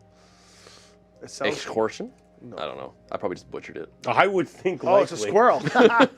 Oh, it's German for squirrel. Okay. I assumed that's what Yeah, that makes sense. she Yeah. meant. Yeah, like Rodent non-derogatory. no mammals are native to New Zealand except marine mammals. I believe that.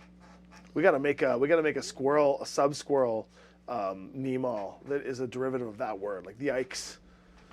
Anyway, keep going. All those avian mammals. too. Yeah. Avian mammals. Yeah. Thank you.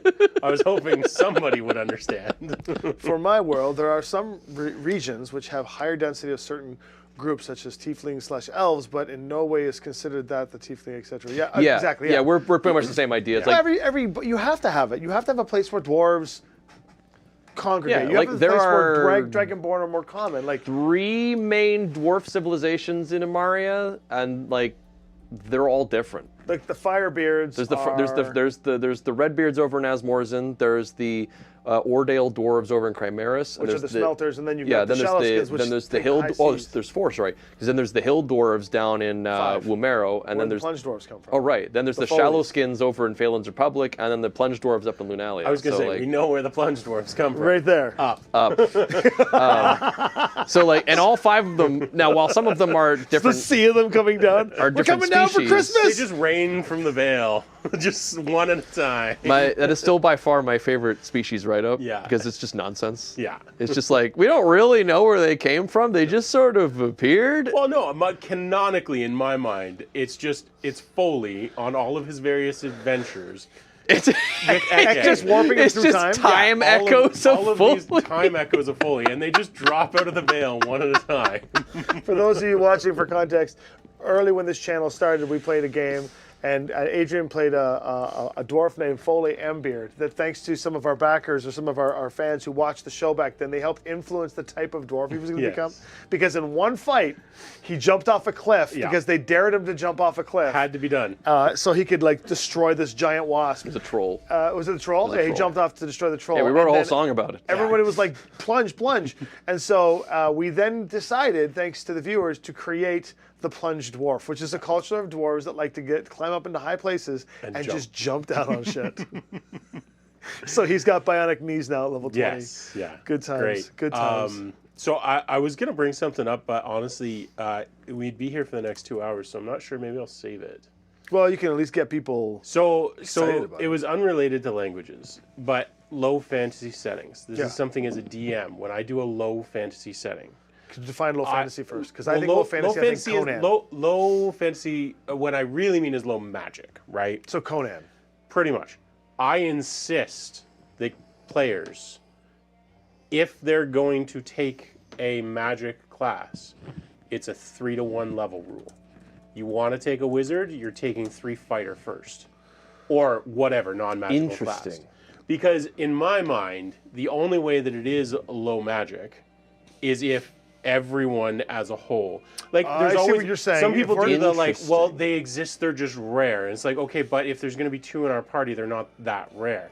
So I solve it with no, they exist, fine, but you're like 3 fighter, 1 wizard, or whatever. So your magic is like magic missile and message, as opposed to fireballs. At level That's 20, very you get interesting. some magic, but up I would until love to have a deeper conversation on this that. is So why I hold said on, we'd hold be on. here for the next. So what's Yeah. the conversation about? The low fight? just like just handling running low magic. magic settings, because I have a lot of thoughts Oh, on I'm that. sure you do. That's a fact. I've never thought of that, though. I That's wish you had brought fascinating that to me. up when we were pre-planning for Tides, because that would have been fascinating to force everyone to play non-magic first. It would have and then been go interesting, Into yeah. magic. Would have been interesting. Or non-magic, non-Aeon Sage, more psionic, more Because I have, because the game works perfectly. for yeah, that. I have some like alternate rules that I've Mm-hmm. kind of been workshopping on, like how to do low magic. I never really thought of just in mechanics coming That's up with how like I a kind do of it. rule like that. Yeah. That sounds pretty clean, honestly. Mustard is very common in Canada. Yes.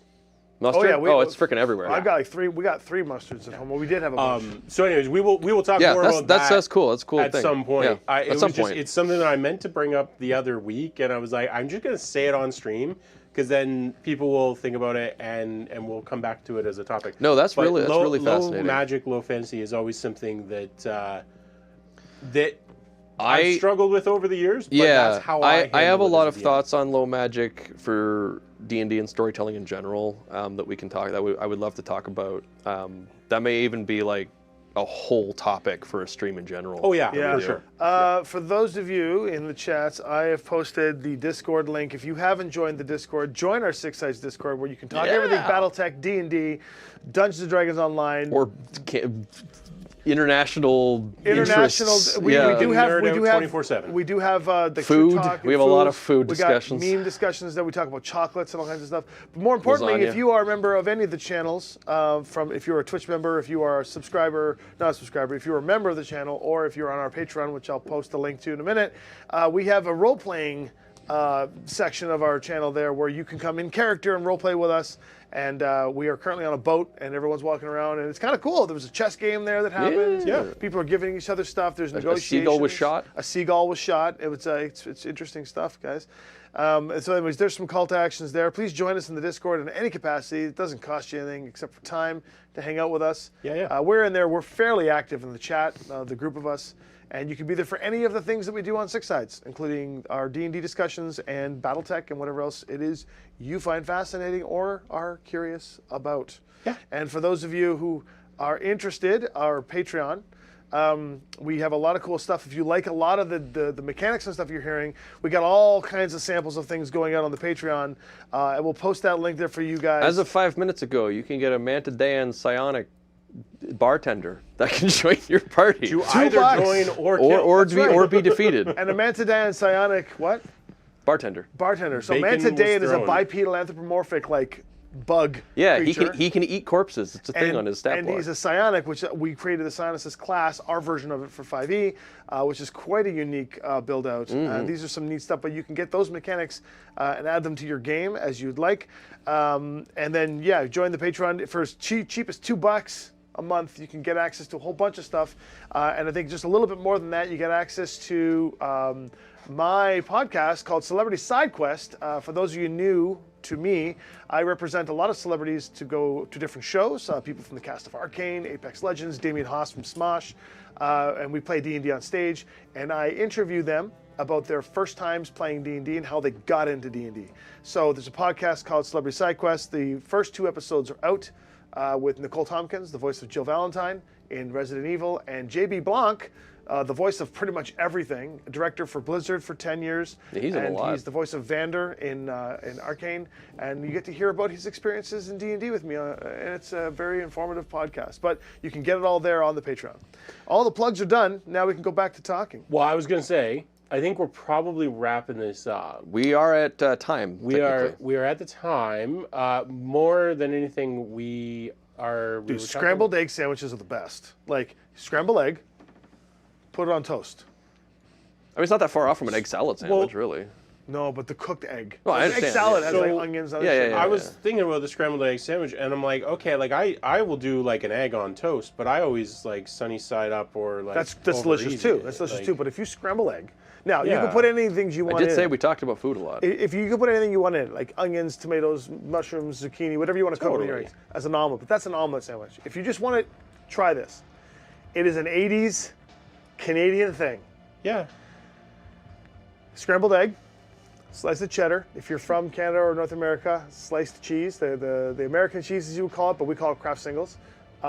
Scrambled egg on toast with the cheddar. Take the damn sandwich. Don't hate me. Dip it in ketchup and eat it. I'm going to say, Kiwi, no offense, but I would rather starve than buy an egg sandwich at a gas station. What's this? Hey now. You can buy scrambled egg sandwiches in There was gas a whole stations. Futuron episode. I know, Well, exactly. hold on a second. Egg sandwiches from New Zealand, though, are Yeah, probably okay, maybe in New our gourmet Zealand would sandwiches. probably be fine. When we went to Hobbiton, I'm not doing that in North America. Listen, when we went to Hobbiton, if you remember, we stopped at that one location with the bus. That's true, yeah. I got an egg sandwich from there. You did. And it was divine. Everything we ate there was amazing. Like, I was crying eating it. It was so good. Okay, I will revise my statement. I may be persuaded to buy an egg sandwich in New Zealand It's from like- a gas station, but any other country. It's like street vendors in Germany. I don't when you know. buy like a brat with one of those like Yeah. enriched white bread buns, like Yeah, the yeah, hard yeah. crust panini buns.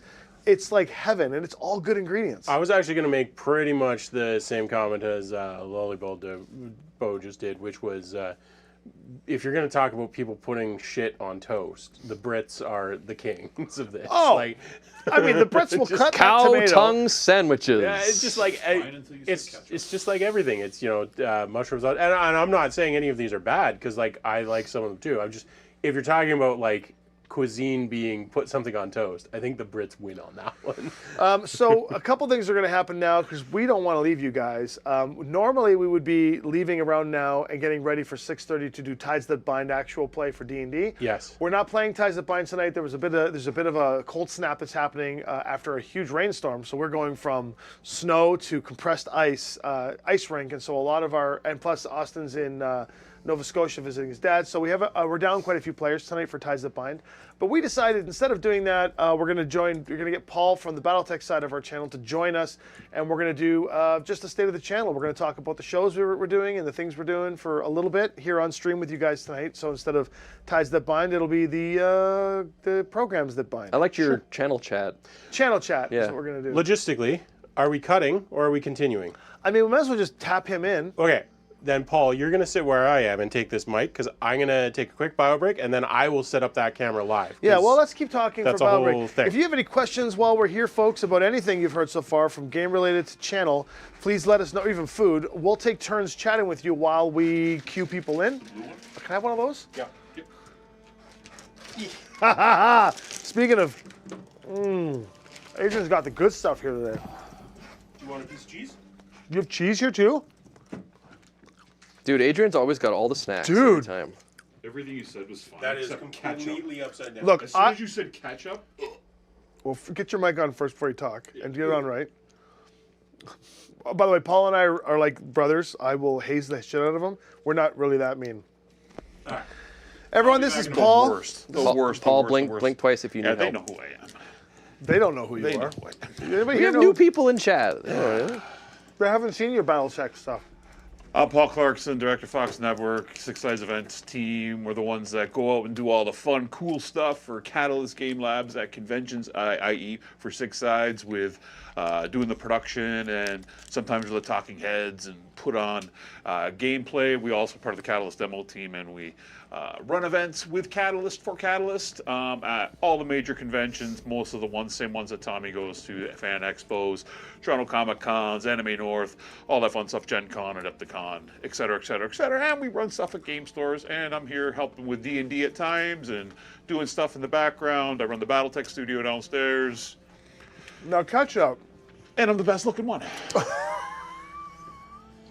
Now, ketchup. Chop. Ketchup. Chop. no. is good. I'm not talking about the cheesy. I mean, I get like the no sugar stuff that's basically like one step away from, like it still tastes like ketchup, but Ketchup is a good enhancer. Like, you don't have to have it, but it is a good little thing. I after relate coming out. ketchup to emotional maturity. Chat wants to know what Paul's opinion on ketchup with egg sandwiches is. Is awful. Egg sandwich was great. It was great until you said ketchup. Kids drench everything in ketchup, right? So you know, like is a if mature you man progress to HP sauce, maybe if you said dip it in HP sauce, HP sauce. I would have been boom. Let me guess. You go to a fancy steakhouse and pull out your HP sauce. No, I asked His own personal HP. They don't have HP sauce at fancy restaurants. Hey, Worcestershire. Emotional maturity. See, this is how we do. HP sauce. You shit on ketchup for Worcestershire HP sauce. sauce. HP sauce, the House of Parliament. It's a HP step sauce up. is delicious too. Now, don't get me wrong. You know Yeah, what's if you good? pull You out know what's A1 good? if You know what's good? A1 Listen, steak sauce at the steak. the best then sauce. you're That's a the best then you're a sauce. jerk. You take some ketchup, some mustard, some sugar, and a little bit of Worcestershire. Just put that So all here's together. the thing. I'm not putting ketchup sauce. on a fine meal. It's every once in a while. What I like to do is I'll make some scrambled eggs. I'll put it on toast. I'll slap down some cheese, and I'll eat like half of it because it's one flavor profile, and then I'll dip it in ketchup for a little change. Here's the other thing I put ketchup in that he's gonna puke at. That you're gonna like. Kraft dinner. Oh, I was just about to say you're the guy that puts ketchup on poutine. Wait You a probably s- put it on No, poutine too. actually, hold on. Yes, hold on. Not real poutine from Quebec, but if you get fake poutine, like the stuff that's like the real poutine is like real like Like a New York beef fries gravy. poutine. Yeah, like a New York fries poutine. Like if you get like a fake poutine, like the Tex-Mex of poutine, Yeah, right? yeah. And you put vinegar and ketchup on that poutine. It is one of the most Vinegar, vivid sure, tasting maybe. experiences you'll ever have. It's not something you can eat a full meal of, but it is something I put at the end of my poutine as like a blast and flavor change. Kiwi Messiah has asked, can you reveal who is coming to New Zealand yet? Not necessarily cool celebrities, but just us from Six Sides. Yes. So I don't like Tommy anymore. Well, you say that to my face, William Dangler, at Gamehole Con when I show up in October. Although you can kick my ass, you're a power lifter, so he lifts trucks Yeah, he and does, like yeah. he's what are those guys called? I think powerlifters Is it are right. power lifter? I think so, yeah. Dead man. Deadlift, He's a deadlift, yeah. Deadlifter, yeah. Yeah, you'd crush me, but that's okay. I'll blind you with ketchup, with glass in it. No, no. So I can tell you that I will be coming, and that we will be doing lots of fun D&D programming. I know that Sam is not because he was coming, but his sister decided to get married that weekend. So Sam is likely coming across the sea to meet us in Australia because, so in October, I'll be at Armageddon Con, and then from Armageddon Con, we're going to be going to Australia, to both Adelaide and Brisbane. Brisbane? Yes, to the two Supernova Cons. And I am bringing 5 celebrities with me. Of the 5, I think none of them were there last year. So I can't announce the 5 celebrities yet. But they will be amazing. Strongman, that's what they are. But I can't. But they'll be announced in the next few weeks, I think, once we get all the details settled. Yeah, I think things are still being worked out in total. But so as like, for the Six Sides crew, there is a semi-interested offer for you to come down. Yeah. I don't know if you're going to come or not. And then Austin is considering it as well. we so, all want to go. It's just a matter of can we make it work. Yeah, we're going to try. Because it's not. It was clean last year because we came into New Zealand and then went out because it was all on the convention. Convention's involved this year, but they've teamed up with Supernova in Australia. So to come in to do the convention means that the expenses are going to be shared. So I'll be going to Australia as well. And not everybody can take 3 weeks away. Have a good night, to. Lollybo. It was lovely to have you in chat. Please check us out on our other Imaria lore discussions if you're interested in chatting more about lore. I Yes. feel like the conversation benefited greatly from your input. Thank you, guys. Oh, Lollybo's in our chat. Thank you for joining us, Lollybo. Okay, so keep the questions coming. So that'll answer your question, Kiwi. You'll have fun. Some of us will be there. We'll make it. Yeah. We'll make it happen. Like I said, we all want to go. It's just a matter of We will know the logistics of who's going probably in the next month. yeah. I don't 'Cause think we it'll have take to much make longer. that Yeah, we're decision. gonna have to figure it out. Yeah. Yeah. And it'll be good. All right. More questions. Anybody got any BattleTech questions? No, because everyone here wants D&D. Right, Paul? Devin can also come to Germany as an. I haven't done any See, conventions I outside can of. crossfade. I could play D&D as well. Actually, right? you So- would probably be best to go to Essenspiel with BattleTech. So you could go to Germany. Because Essenspiel, I think, is the same time. Is it the same time this year? I know we've got Gamehole Con. So William, we will be at Gamehole Con. All of us are going to go. Big Game Hole's great. We're going to Gamehole. I got some cool stuff at Gamehole. We might even be bringing in some celebrities. Been talking to Alex. I'm down. We're going to be running the Deadliest Dungeon games at the table. Nice. That's a new thing that hasn't been announced for Gamehole yet. That'll be fun. I'm down for Germany because then I can go see Sky. Germany? I can get Sky to go to Germany, or I'll stop in England on the way back. Oh yeah, On the way I there, forget right? how close all the Europe countries are to each Yeah, other. they're all and unlike Canada, I was like, you she's can not go Ger- I between guess- the countries for like $50. Yeah, yeah. Right. As soon as you try to go to BC, it's like $1,000. So we'll be coming to Armageddon, and then we're going to be going to Australia. I think Essen Spiel is around the same time. Essen Spiel is awesome. Well, first off, Germany's awesome, but Essen Spiel is like I'll go hang out with the guys from MechForce Germany and. Essen Spiel 2026. I'm is- definitely down to check out conventions and things outside of North America and New Zealand. So sadly, Essen Spiel is exactly the same weekend as Armageddon Con. Again, Best I guy, how don't you know. doing? Beskar's here. Speaking of Australians, we'll be going to Australia. Hooray! So Beskar, you can come hang out in Adelaide or Brisbane. Let's see here. Yeah, Spiel is the exact same date as Armageddon Expo. Yeah, we're starting to run into that problem a lot. We're seeing, we're definitely running into a lot of, well, we want to go to this con and this con and this con, but they're all on the same weekend. So having to figure out how to take care of that logistics has been a non-insignificant aspect of our first 2 months of this year. Well, we got a bunch of cool stuff coming up immediately here in March. Oh, right? we have So- stuff figured out. It's just a matter of, it's more so like, we want to do all of it, but like we physically can't, so we have to start making decisions. And So March, you're at what? You're at what's the one you're going to in Florida? that's MegaCon. MegaCon. Same weekend, we're at Toronto Comic Con. Oh, you guys are Yeah, at Toronto we're at Toronto Comic-Con Comic-Con. doing You're at Battletech MegaCon. stuff, and then that is also the same weekend as. No, that's it. It's the Adepticon is the weekend. And then the before. weekend after, we all go to Adepticon, and you go to Birmingham. I'm in Birmingham, UK, And then and you're in Boston. Yeah. Jesus. So the last weekend. That's what I'm saying. The last weekend of March, Devin and Co. will be doing Linvander stuff at PAX East in Boston. Paul and the Fox Gang will be doing Six Sides stuff and Linvander stuff with Josh in Milwaukee. Wisconsin, and I'll be doing Six Sides D20 Avengers stuff in the UK at Birmingham and London.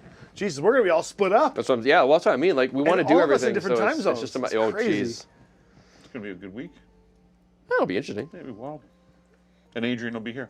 And Adrian will be in Guelph, I won't be in Guelph. Cambridge. Well, yeah. He'll be in Ontario. I don't know how you want to set up the visuals. You guys are gonna keep talking, and I'm gonna figure something out. Sounds good. Do you want to? Okay. All right. I think I need a bow break now, so you guys keep talking. Can do. So Paul, since you're not exactly foreign to our audience, but you don't often join us for these chats. No. Why don't you tell us a little bit about your kind of gaming? My gaming Because I know you do a background? lot of BattleTech, but what do you do So outside of that? BattleTech's what I'm known for here, but like my D&D was big for a long, long time. The only reason I'm not as involved with the D&D here is we got a big crew, obviously, that do D&D, and I'm a little bit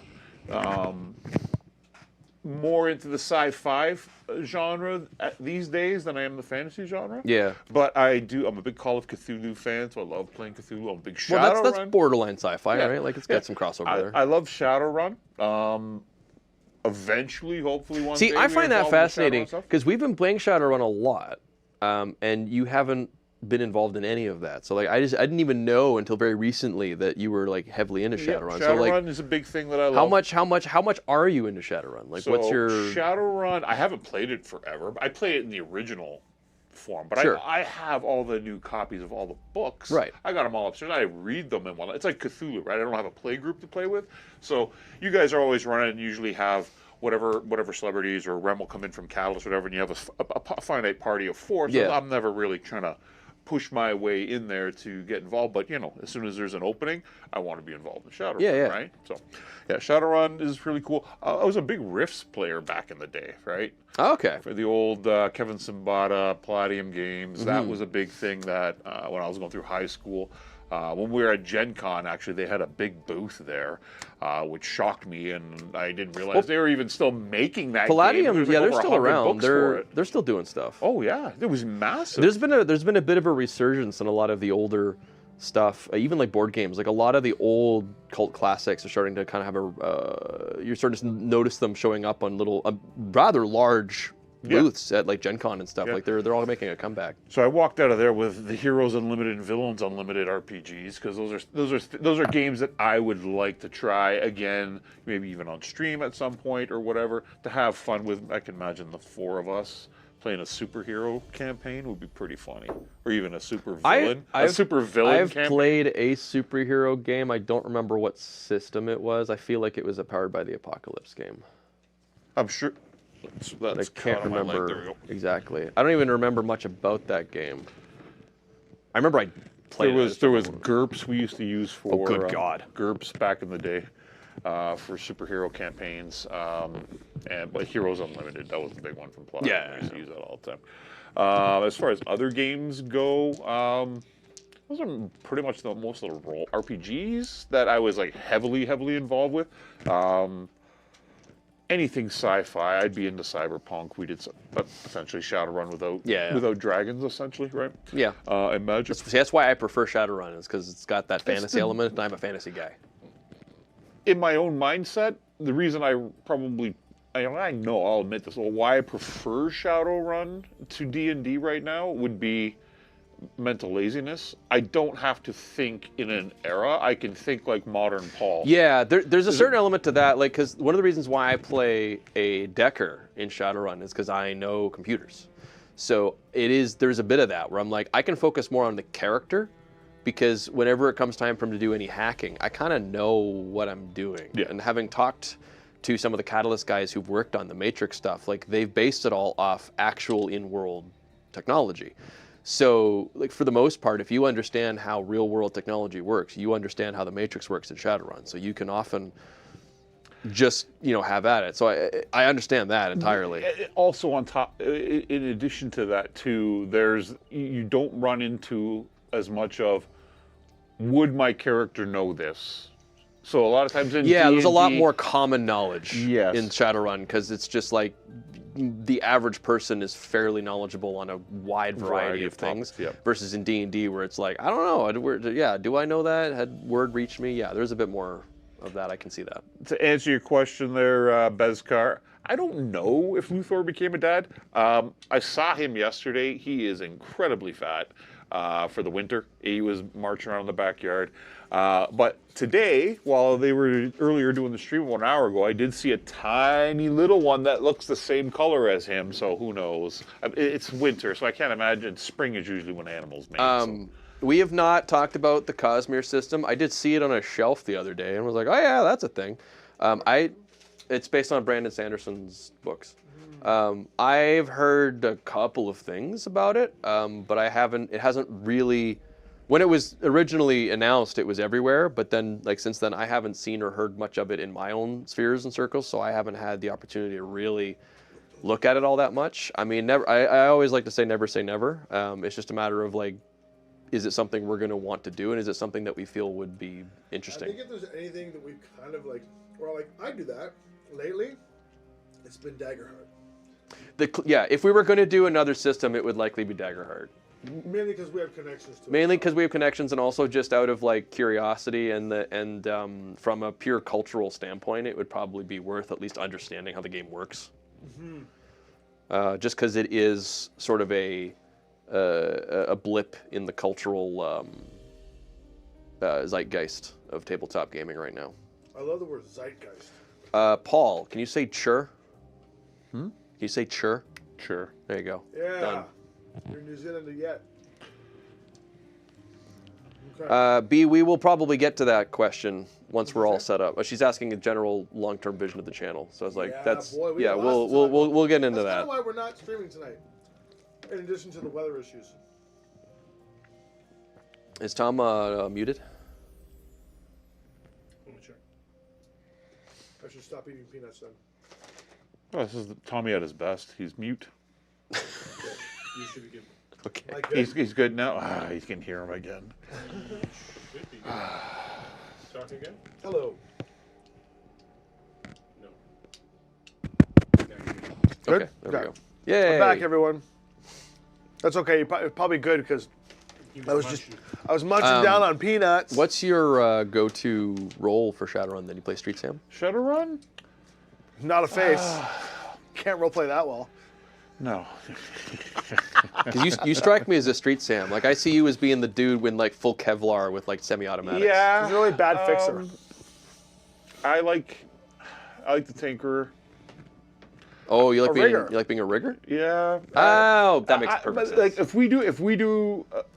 if I come on the Shadowrun, Okay, you and me will be unstoppable. I am gonna be a rigger. I already have the character buy some concept bottle cap done, drones, but let's go. No, my drones will be squirrels. They'll be mechanical squirrels. And I will be like the Pied Piper with like a harmonica or a flute or whatever. with mechanical squirrels. It's as Shadowrun. drones. You could just have a voice A voice box or whatever. No, it's better if I got the little pipe and they can follow me around. That's That would be amazing. amazing. Yeah, I got some flying ones. I'm so into like- that. That's great. Then all we gotta do is hook them onto my pan, and just everything the squirrels touch, I'll just be like, "That's mine. That's mine. That's mine. That's mine." I talked to Rem.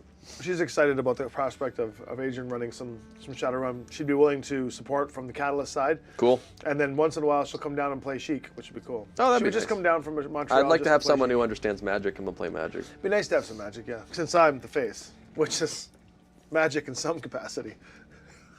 Yes, Especially when you go to Poly Club.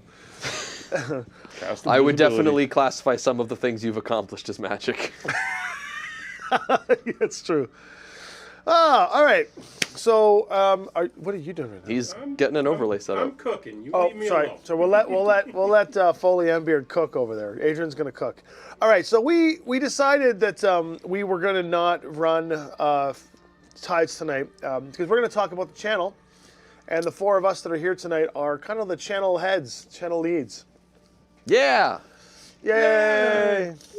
And let's hope that the two that are with us here don't end up like the fate of the other two that were used to be part of the 4-channel lead. So, but I mean, like, yeah. So we're here, and we have lots of cool stuff to talk about for programming and channel visions and goals. And we would love to know, for those of you that watch the channel for one capacity or another, whether it be one of our lovely faces or the ensemble of the cast that we have, the shows and the content that we cover, from Battletech Aces on Friday nights to The Deadliest Dungeon to Tides That Bind, or any of the other scripted content that you see. Scripted's not the right word. Pre-filmed, pre-recorded content. It's definitely not scripted. Pre-recorded content. We're not clever enough to script some of that stuff. Paul just got a promotion, says Beskar. Yeah, I see. If you're unrelenting, like fungus, you eventually get promotion. No, and you know, the growth of the channel is going to be important. So consider this like a old school Linvander's Designer Diary, or even like a True Talk extended to everyone, where we're going to be talking to you. Channel chat. Channel chat, and we want to know all the questions you have pertaining to anything regarding the channel. If you ask Kickstarter questions about Linvander projects, I'll do my best to answer those, but that's not channel chat. I'll do my best to answer those in conjunction with channel chat, but this is all about the channel. We're both on Twitch and YouTube. Let's start there. For those of you on YouTube, there's a pinned link. You can jump on over and subscribe to Twitch. It's free. Subscribing to YouTube is free. Subscribing to Twitch, following on Twitch is free. Subscribing costs money, but if you've got a delinquent Amazon Prime account sitting around somewhere, that's right. It's free. So fire it our way. We get $1, whatever it ends up getting from it, and that is to help us pay for Paul's mental therapy for talking to squirrels. Yeah. But And also many other things. Yeah. This is the face of a sick man. for those of you that are fairly new, let me start by running down the basics. Six Sides of Gaming was formulated by the pandemic. Originally, there was this lofty dwarf named Adrian that would come. He's not a dwarf. He's actually really tall. Adrian would come in. We can see you now. Well, you can see me. They can't yet. Not yet. Let me cook. Adrian doing his used to Tech come Goblins. into my gaming cafe called the Round Table, and he would come in there once a month or so with his friends, and they'd buy a ridiculous amount of stuff. And then he'd always say, hey, we should stream sometime. And I did not know what streaming was. And so I was like, well, I did, but I didn't. I wasn't living and breathing it. I was an old school film guy / an old school game designer. I did have some streaming, which is what the Linvander, this channel used to be called Linvander Studios, and it was basically me doing True Talk, and we had 1,500 followers, and of that we had maybe a good solid group of you that are still around, Jared Mitz and stuff like that, I think, that were still around during the time following Linvander's progress. And so I didn't really know what the streaming life would be like. When the pandemic hit and all of the cafes and stuff, all the restaurateur of my life closed down hard, I was suddenly sitting in a silent cafe with nothing to do legally. I couldn't even open. And all of our regulars would come in and purchase a whole bunch of Magic and Warhammer and whatever we had for them to buy to help support the store during the darkest age of 2020. And Adrian came in and dropped a lot of money on Magic cards and then finally said, hey, we should stream sometime. And I think I turned to you and said, how's Monday? Yep. How's Monday? And then he brought in his little cameras, which were still awesome and useful. His first set of cameras that he had, and his little stream rig, and we set it up in the cafe, because the round table, if you haven't seen it, is a set into itself. Mm.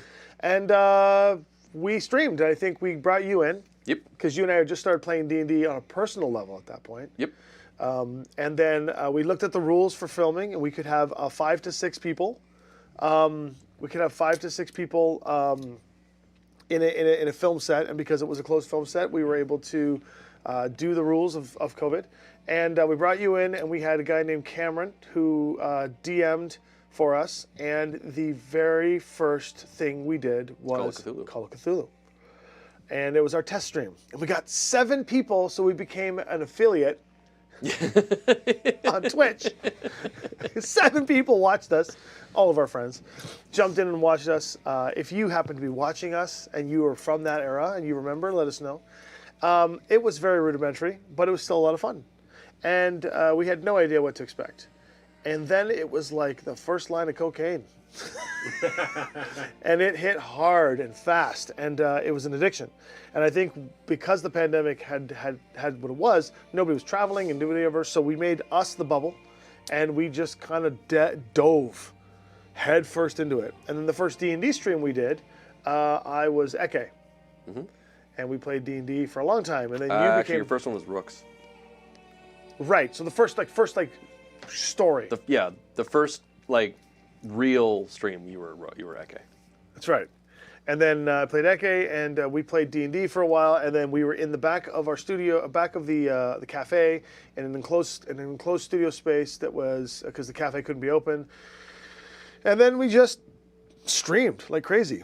And the followership, we turned the channel from Linvander Studios to Six Sides of Gaming, and then we went and skyrocketed. And the first real boost that we got, outside of our D&D stuff, the first incredible boost that we got was because Linvander Studios at the time was designing Divinity Original Sin 2, the board game. And when that Kickstarter hit, all of my True Talks were talking about Divinity. And the entire Divinity crowd jumped in, and we shot from 2,000 to about 6,000 or 7,000. And it all came from Divinity.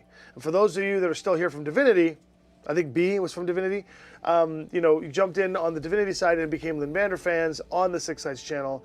And then I think the conversion was complete at that point. The conversion was, I think I'm mixing my timelines up. I think Divinity came in just as Six Sides was growing. We converted it and had an instant fan base of 6,000 to 8,000 folks. And then we just kept growing. And we had a major surge of D&D growth, and the channel kind of blew up because we were playing 3 games a day. We were playing 9 to 10 hours of D&D a day, rotating our We had a couch in the studio that Tom made regular use of. To sleep on, yeah. We played D&D hardcore until for about a year. And then we did other programming. We did Shadowrun, we did Star Trek Alliance, we did board games, we played Hero Quest. We had a lot of energy. A lot of magic stuff, too. We did a lot of magic. We had a lot of energy, specifically a lot of time. And money wasn't the most difficult thing to do it because everything was shut down, so nobody was spending any money. Spending any money, yeah. And the channel kind of blew up. Then, because this is channel chat and the awkwardness could take into place, then I was the first one of our gang to get hit with COVID. And it was by sheer happenstance that someone had brought me food from and he worked at a factory that couldn't close down, and the factory lied about COVID, the COVID outbreak. And so when he brought food, he was already had COVID. So the meatballs that I ate came from this person, and I had contact with him and got COVID. I was the first one to get COVID. That stream was interesting because you were behind my shield as lockstep, or whatever, or I was behind your shield, and you could see me coughing constantly, and you didn't get it. Nope. Amazing. I have yet to this day to receive the vid. You've had the vid. It's Not to the You just degree. haven't had the Well, B1 variant. yeah, And all that shit. yeah. I had the UK B1 variant. Anyway, I got COVID. I was sick for about 5-6 days, but because at the time Canadian regulation, we had to quarantine for 14 days. That meant that we couldn't, and we didn't want to stream not in person, so we basically took a 2-week break from the channel, and that almost destroyed the channel, which was wild because we had such momentum. Like, we were getting rated constantly, we had incredible numbers, and then we were gone for 2 weeks, but then I did a 3rd week for good measure, I think, because I was kind of ill. I was just like, I think it was ended up being. I 3 wanted to weeks. make sure. So it was 3 weeks before we came back, but when we came back, we never really saw the explosive growth again until recently, until we started doing shorts and stuff. And recently being like a year or so ago. And then we kind of chased the silver goose. Ben had to go back full time to work. You started becoming more of a partner. Adrian and I had a love feud. We figured it out since. We made out. It was my fault. And then unfortunately, our 4th partner, Chris, passed away. And so when Gabriel died, Gabriel was his D&D character. When Chris died, that was a hard hit. Took a while, but then Six Sides kind of kept going, and it was kind of you and me for a while. Yep. Figuring out what to do. And then that's when Deadliest Dungeon and a bunch of other, Deadliest Dungeon Season 2 and a bunch of other products happened. Long story short, things figured it out. Adrian and I reconnected in a very positive way, figured it out. We missed him dearly. And then all the celebrity stuff started happening, and then, we can see you now? They can see me now. And then, Yay. and then everything came to be. And then the cataclysmic, worse than COVID day happened. I was introduced to Paul. And we've been trying to get rid of him, and every time I tried, he's moved in now, so he lives in the studio. You say you haven't been trying very hard. It's almost like he's been doing the opposite. Right? Anyway, so then Paul joined the team, and then we have a subsidiary. So now we have redefined ourselves as a core with a second, like a bullseye.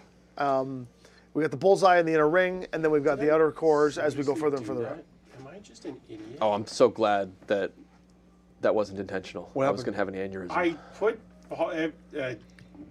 name tags. Yeah. Was Devin Paul and Paul was Devin? No, I was Devin like, was over here. I was over in the Paul far was right, there. and I Paul put was in them the bottom wrong left, spot. and I was like twitching. Oh, I thought that was choice. I was just I thought it was no, choice too, and I was like, that's an That was interesting just me decision. being an idiot. To touch on what Tommy said there, when I Thank came God. over, that was when Aces was just in its infancy, and Lynn Vander's Six Sides obviously was now becoming a far more adjacent and close partnership with Catalyst at that point. Lynn Vander's always been a bit of a magnet to the channel. A lot of the fan base that has come to the channel has happened because of Lynn Vander's game design stuff. We gained a lot of followers from when we did the Firefly video. We got a ton of followers in from Battletech Aces and everything Battletech that we're doing. We got a killer amount from Divinity. Imaria did some work. Thundercats brought in a whole bunch of new folks. Like everything that seems that Lynn Vander's game designing stuff seems to come in. And then Six Sides was a conduit to allow that to go out. But independent of that, we've also had draw from things like the Deadliest Dungeon and all the shorts and stuff we provided from that. Eke, Foley, Legacy of Worlds was a massive draw with all the Ed Greenwood and all that stuff. The point is that the channel we now are in a position where we recognize the 4 of us are the ones that are basically giving up the ghost. Like, we are going hard to make this channel the next best thing for us, and we divided and conquered in very powerful ways.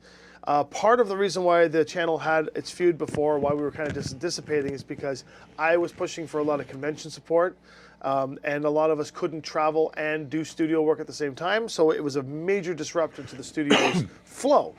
And the one thing we'll say about Adrian's skill set, besides his tech capabilities, is that he's very good with numbers and knows that here's how you grow a channel. And I'm always like, but we can be whimsical and have fun. And we know that that's not how you grow a channel. That's how you keep people on the channel happy. So we've had to find common ground to make it work. Yeah. And we're there now. We're working on it. Well, yeah. I mean, I think, so to let you in on a little bit of the discussions that we're having, basically the rule in content is there's two sort of things with content, which you may or may not know as a viewer, but it's you grow and you serve in different ways. So getting people onto your channel and rewarding them for being there are not the same thing. They can be, but it's rare. It's usually, these are the things you do to get eyeballs on the channel, and these are the things that you do to reward the eyeballs that are here. And then on the flip side of that, there is the content that we make for you, the audience, and there is the content that we make for ourselves. Those sometimes are the same thing, and sometimes they're not. We love the lore discussion, and clearly so does a good chunk of the audience. We are going to be doing some more scripted shorts type stuff. I don't think any of us are super pumped about doing that, but we recognize the value of it, and they'll be fun, but we wouldn't do that left to our own devices. So that's sort of the balance that we're working out for the next sort of phase of how things go, is the one for us, one for you, and then also, you know, sort of how are we getting people here and how are we rewarding the people that are here. That's right. Just some. Cabin of Wood, I'll answer. Well, hold on. Chat upkeep. First, Bezkar was asking if we are aware of the bounty he's placed on Adrian. We are. We are aware of it, yes. Well done. If you would like to tackle Cabin of Wood, to answer your question there, what are we doing to expand further BattleTech content? Well, I won't get into too many specifics right now. We have some big irons in the fire. Tommy can talk about those because that's his prerogative to do that because he's actually the one doing the talking on that. We have some proposals that are out there that are being mulled. In the meantime, obviously you got Friday Night Aces. I am now full-time with the studio and gaming stuff, so obviously I'm going to be putting more focus and effort into creating more additional content. One of those things that will be coming up right away, which is already out there, is our Second Circuit podcast that's done by my broadcast partner Jesse, Scott, and Evelyn from the Fox Network team. They're already almost 22 episodes deep now on Podbean. That will be getting added to the channel for viewership here as well. So Tommy can touch on what I was getting at there in regards to BattleTech content. Also, thank you for mentioning that the BattleTech and related BattleTech content is top notch. Oh, thank you. Yes. Thank you. I'll touch that. I just got to say, these pepperettes plus peanuts, it's a great combination. These pepperettes plus Hot Ones Pringles. I will never not be so like gleefully amused by just how much you enjoy food. And sorry, I did mention Mech 7 there. Wonderful. I have been slaving for 2 days. We are almost done. I actually got 3/4 of it sitting in a drop folder for Tommy to add the music to, already rendered and ready to go. I had to do some edits to things like overlays and whatnot for some of the funky stuff that we did in the final 2 episodes. Yeah, there were some things that happened. And just because my relationship with Paul is what it is that if I was the one editing it, it would have been on a month ago. Yeah, but it would be like half as good.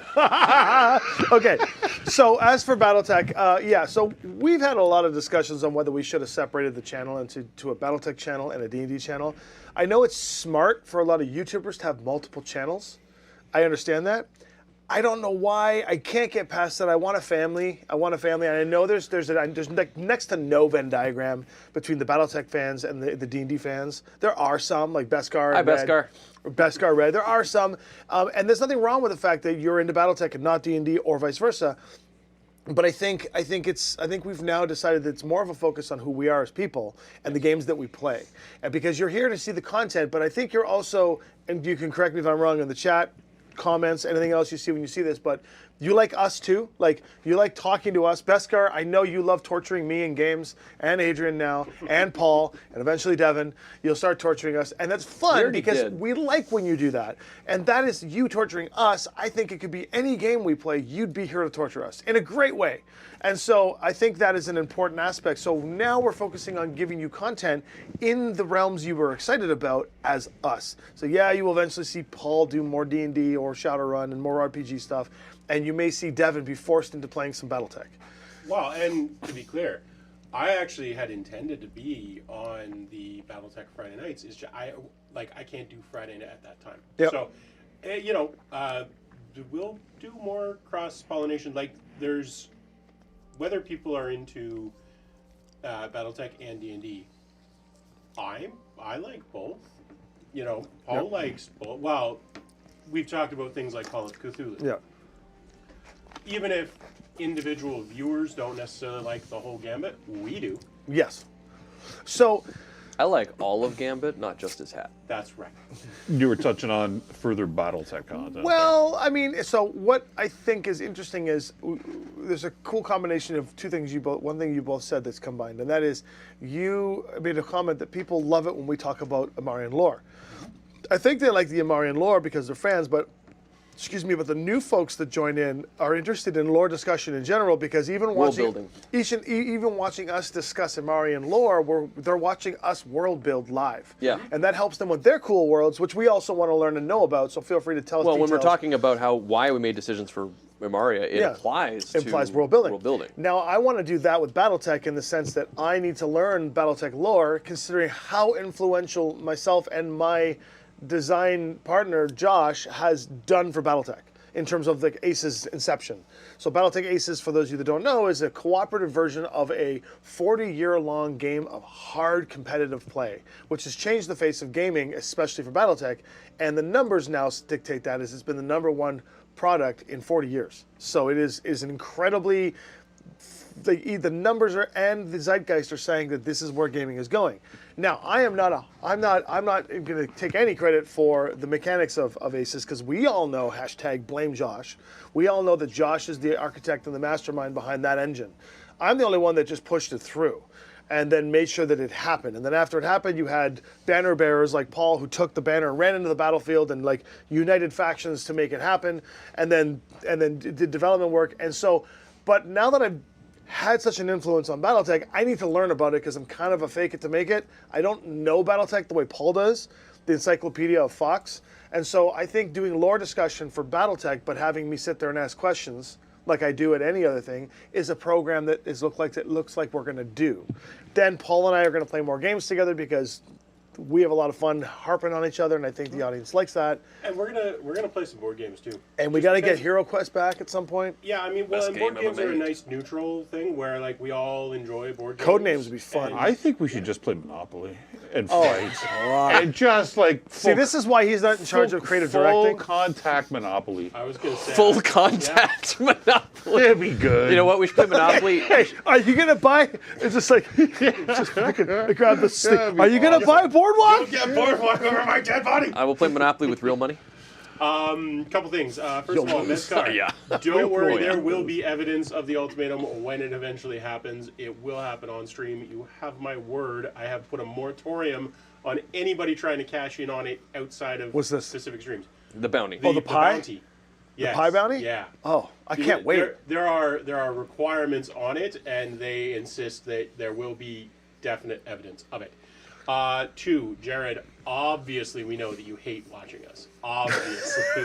Monopoly is not the worst board game. It's Snakes and Ladders. Snakes and Ladder is, well, assuming you account... If you play it the way it's written in the rules, and it's the worst assuming you game. count it as a board game, it's Fair enough, just yeah. a It's It's a random game you Fair used to enough. push the dice in the bubble. That's Trouble. Sorry? Sorry? That's Trouble. think That Or the that game actually. of life. We should play the game of life. I'm playing that regularly. Why do I have to play it with pink and blue pegs? Hungry Hippos for money? I would play Hungry I Hippos will for say, money. actually, Monopoly played by the actual rules is fine. I like it. Is that what you have to buy everything? Yeah. land on? Yeah. Or auction. Well, the game ends a lot quicker. That's for darn Well, sure. you don't get the same nonsense. But is it Yeah. actually a game at that point, or is it just like you lucked out and got the best build? I mean, it's like any of the older games where it's like there's strategy, but you can it's king make, too, 'cause There's it's a like- lot of like reliance on There's a dice strong rolls. element. like Paul would never auction me the land to let me have my trifecta of hotels because it's me. Real quick, Kiwi Messiah wants to know if what homebrew rules we use for D&D. I mean, Imaria mostly, and all the stuff in the Imaria book. So Well, but there's No there's rules, a I lot mean. more to that. Yeah. I mean, I think the answer is not that we can't discuss it briefly here, but lore session meant. yeah, that's the Oh, Imaria yeah. lore streams. We'll get into that. I mean, two things. First of all, the lore session is a lot of the Imaria homebrew, if you Yep. will, although it's less homebrew and a published product.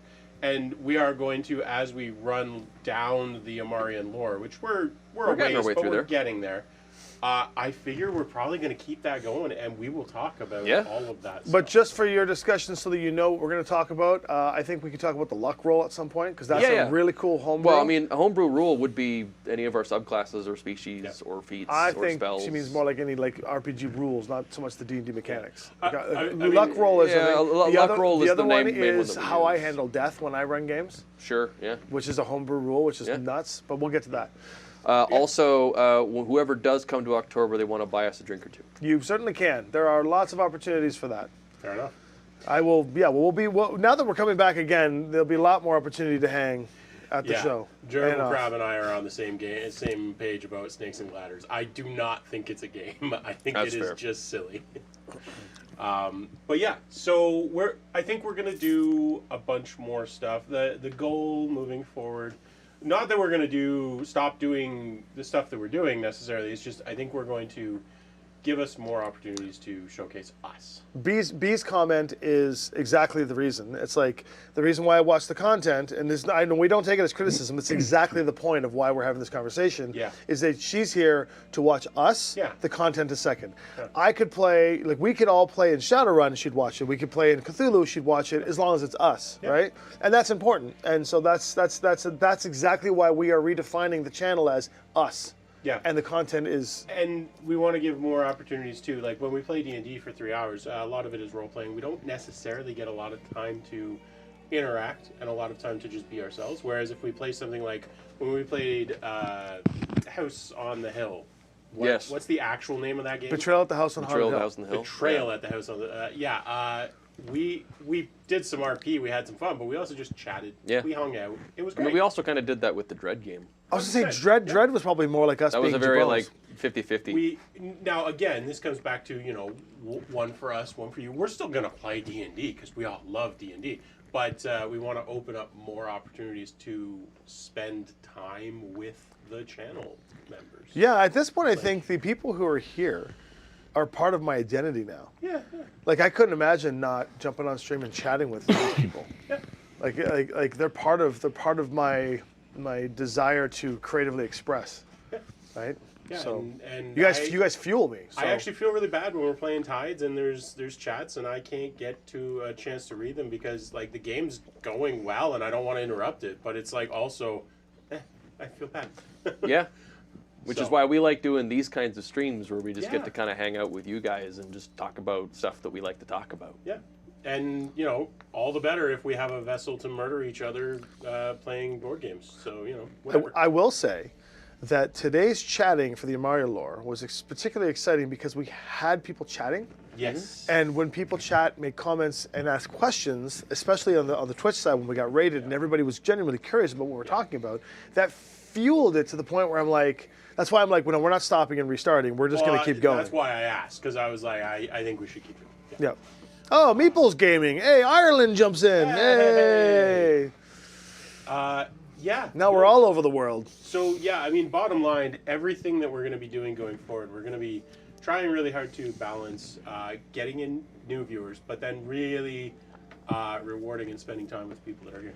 So that's the goal. The goal. Yes. And get Vezkar to support the players, even if it means getting a pie. I gotta say, so I'm glad that Beskar is where he is because if we had Beskar, Cluj, 40, Spec, Vader Dojo, all in the same room, I don't know what would happen. These are all people in the past that came in and tried to whale nail all of us down. So it was. Yeah, Jared. I mean, that's right. Like everybody has their thing that they aren't that interested in. You're not that interested in BattleTech. Some other people aren't that interested in the D&D stuff, and that's fine. That's great. Like the original idea with Six Sides, to go back to its inception, was the reason it's not called we play D&D or some shit is because we like more than one thing. Yeah. And we Devin's not that into BattleTech. I actually do want to play more BattleTech because I do too. I like Crunchy. I like Mech Warrior. Sure. So like we're in the We same could play boat. that game. I know we could. I would play that game, you and I. I'd just play talk Mech about, Warrior we could talk online. about Imaria and lore while playing Mech Warrior I'd be online down for that. and watching your locust blow up. That could be great. So, I don't like, play a we're in the locust. same- Come on. We're in the same boat, and we totally get it. Like, nobody here is going to be like, "Oh no, somebody doesn't watch X." It's like, well, of course, like, of course. But the hope is that there's enough content for everybody to find the thing that they like, and still be able to spend time with us. The problem right now, one of the problems, is if you're here to watch Tides, you barely get to interact with us. The RP helps a little bit, but like, Beskar, I also consider you a personal enemy.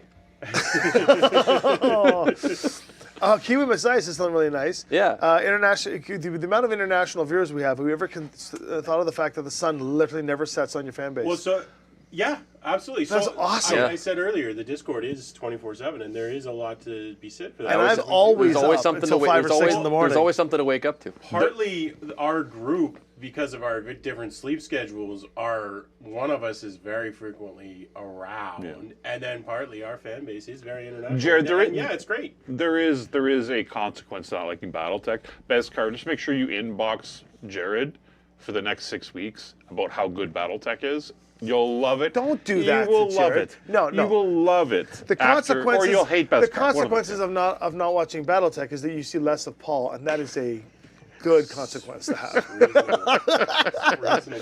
Actually, but touching on that seriously in a fun way, I actually love it when we're doing BattleTech stuff because Cabinal Woods and there's like there's different people that come in there that I don't see in our D&D stuff. Yeah. And it is neat to be on that chat and then have somebody pop in like Jared or B who just pops in and goes hi and then disappears again because they're just in there to say hi to us and then they go because it's not really their cup of tea. course. And then vice versa, we're here playing D&D and like Cabinal Woods will come in and say, hey, I'm here to see you guys briefly, and then they go again. It's just nice to know that it's like this revolving door fandom that's coming in kind of like still collecting. Yeah. Eventually we'll get big enough to have like LinvanderCon, or no, Six Sides Con, where we have like everybody hang out with us. But so yeah, the hope is always that there's something for everybody, and that we are interesting to hang out with. And if those aren't true, then we're kind of screwing the pooch. It's true. That's true. Let's be honest. So, do you guys have any questions about us personally in terms of our connections to the gaming sphere or the world that we're playing in? Or should we just talk a bit about some of the programming we have coming up? Wow. Or is that too premature? Well, I mean, we can talk about some of the, so we... Legacy of Worlds, Season 3 is wow. premiered on Tuesday. It's great. It'll be premiering every Tuesday now, going forward until it's over. Yeah. Check out Legacy of 13 Worlds Season 3. episodes. Level 20 D&D. It's pretty great. You get to see how you can run a level 20 game with ridiculously powerful players without it seeming like a chore. It was fun. Yeah, that was fun.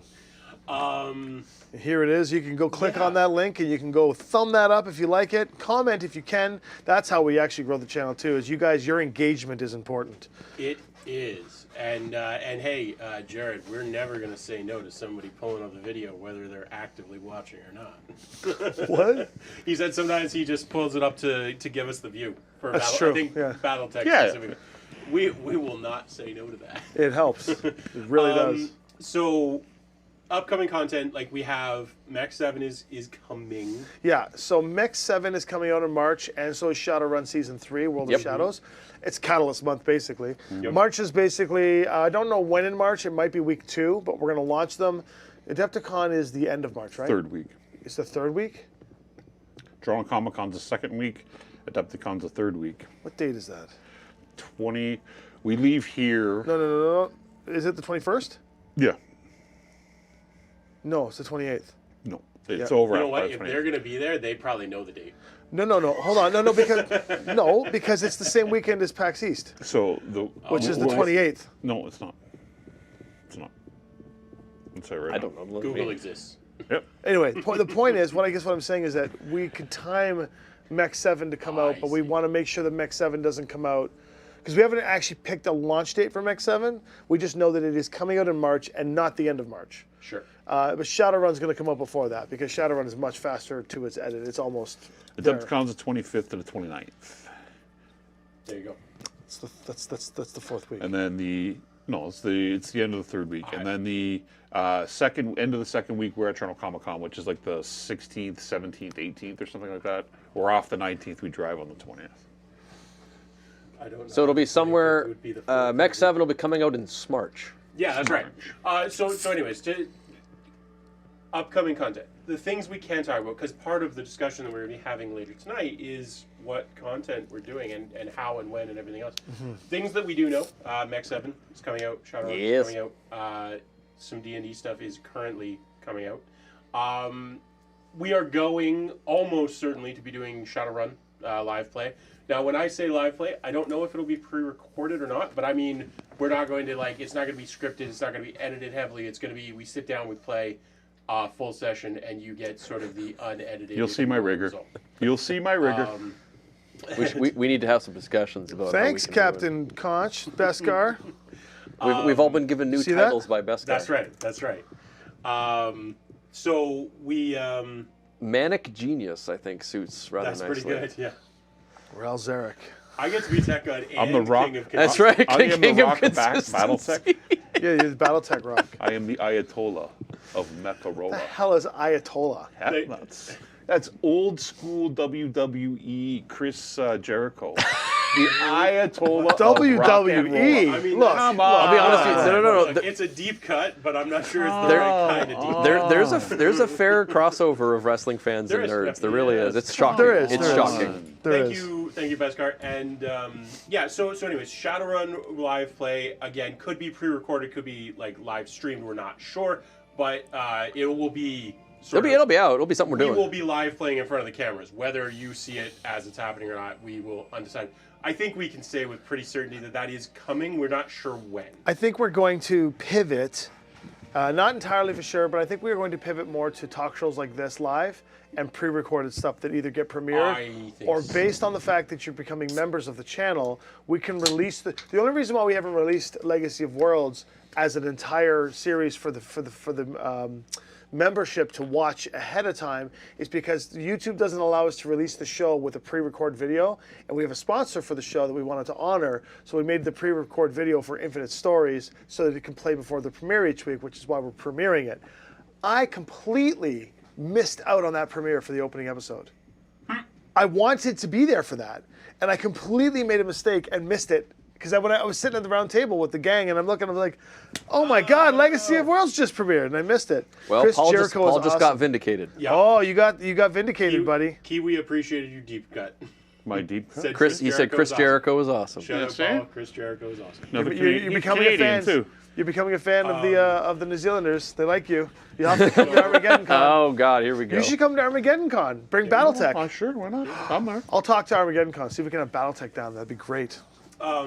Yeah, to elaborate on what Paul was saying, basically, we want to make sure that when we are live streaming, we can interact with chat. That's the best part. Now, there can be games, like Deadliest Dungeon, for instance, that is a live stream game, because of course it is. Chat It's interaction. fundamental to its existence. Aces works the same way. Sure. Yeah. Tides currently is not structured that way. So we are likely to take it to pre-recorded. Yes. Future plays, whether it be Call of Cthulhu, D&D, whatever, it really just depends how the game is structured. If it's structured for live Like Deadliest interaction- Dungeon, structured for live. Exactly. Yes. So when Tom says like we're going to be moving more to talk shows, that part of that is true. We are going to be doing more of this kind of stuff, but also I think the delineation is going to be clearer. If we are live streaming something, it is expected that we are going to be interacting with you in chat. Mm-hmm. If we're pre-recording something, you're not directly in. It's either going to be pre-recorded for membership base, so you can watch it immediately, and then The waterfall. it'll waterfall Yeah. out. Like for example, when we did Chumps Change, when we released that show, there was 10 episodes, Yes. and we released one every Monday, one every Friday, but then membership could watch it all immediately, and some Yeah. people did. And there may be a world where we go live while we're recording. We ignore chat entirely, but if you're a member, you can watch it live. imagine- Who knows? Just imagine a Shadowrun show in the form of Deadliest Dungeon where like one of the medvac teams God. gold card and we go into these horrifyingly impossible situations. That'd be Yeah. a fun scenario. Impossible situations to try to rescue a bunch of NPCs and we just constantly get blown to bits. It's just that would be amazing. like a Crash guy that's cart. under like three Yeah. three towers that collapsed on him, but we got to get him out. or whatever. Yeah. That's never happened. Listen. Leewar's never dropped 3 SD buildings on a big red Coruscant. button could mean many things. I remember that. That was Son of a bitch dropped 3 buildings on Chronostatic, just to show It you how could mean cockroach any Chronostatic is. manner of things. Liz. Yeah. Hey, your logic was sound. Your decision making was not. I mean, I was fine. That's right. I was safe. But yeah, so Shadowrun, we've been wanting to do Shadowrun for a while. I've been wanting to DM Shadowrun just because it's a really nice episodic, and Shadowrun, these knuckleheads have a tendency to make a plan for 45 minutes and then immediately break the plan, which is I don't know fine what and I don't know what you're entertaining. talking about. You're one of the worst of it. It's fine. It's good for content. It's fun because, you know, everybody's kind of like working on the planning and then it immediately goes to hell. It also helps to be able to improvise, you know, gentle maneuvers to help you guys stay on track, and that's something that I'm very effective at when DMing. So I think Shadowrun lends to my skill set pretty well. Devin obviously does an amazing job with our flagship D&D games, and Mal's been doing great with Deadliest Dungeon. So it's not that we don't like any of the content where we want to keep things going. It's just we're figuring out how to bring it to you in a better way, and bring on some stuff without killing us. As all. Tommy was saying, like, we really like engaging with you guys in chat, Exactly. and so if the majority of our live streams don't really allow us to do that, then we're kind of we feel like we're missing out because Yeah. like we don't get to talk to you guys. Yeah. So we would rather do streams where we can talk to you, and then if we're doing stuff that doesn't involve talking to you, then it might as well just be a VOD.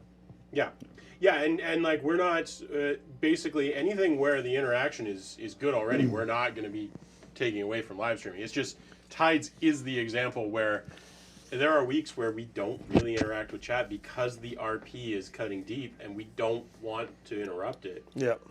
That show, the format of it, doesn't lend itself very well to live streaming, and Which the one? viewership kind of reflects that. I mean, Tides?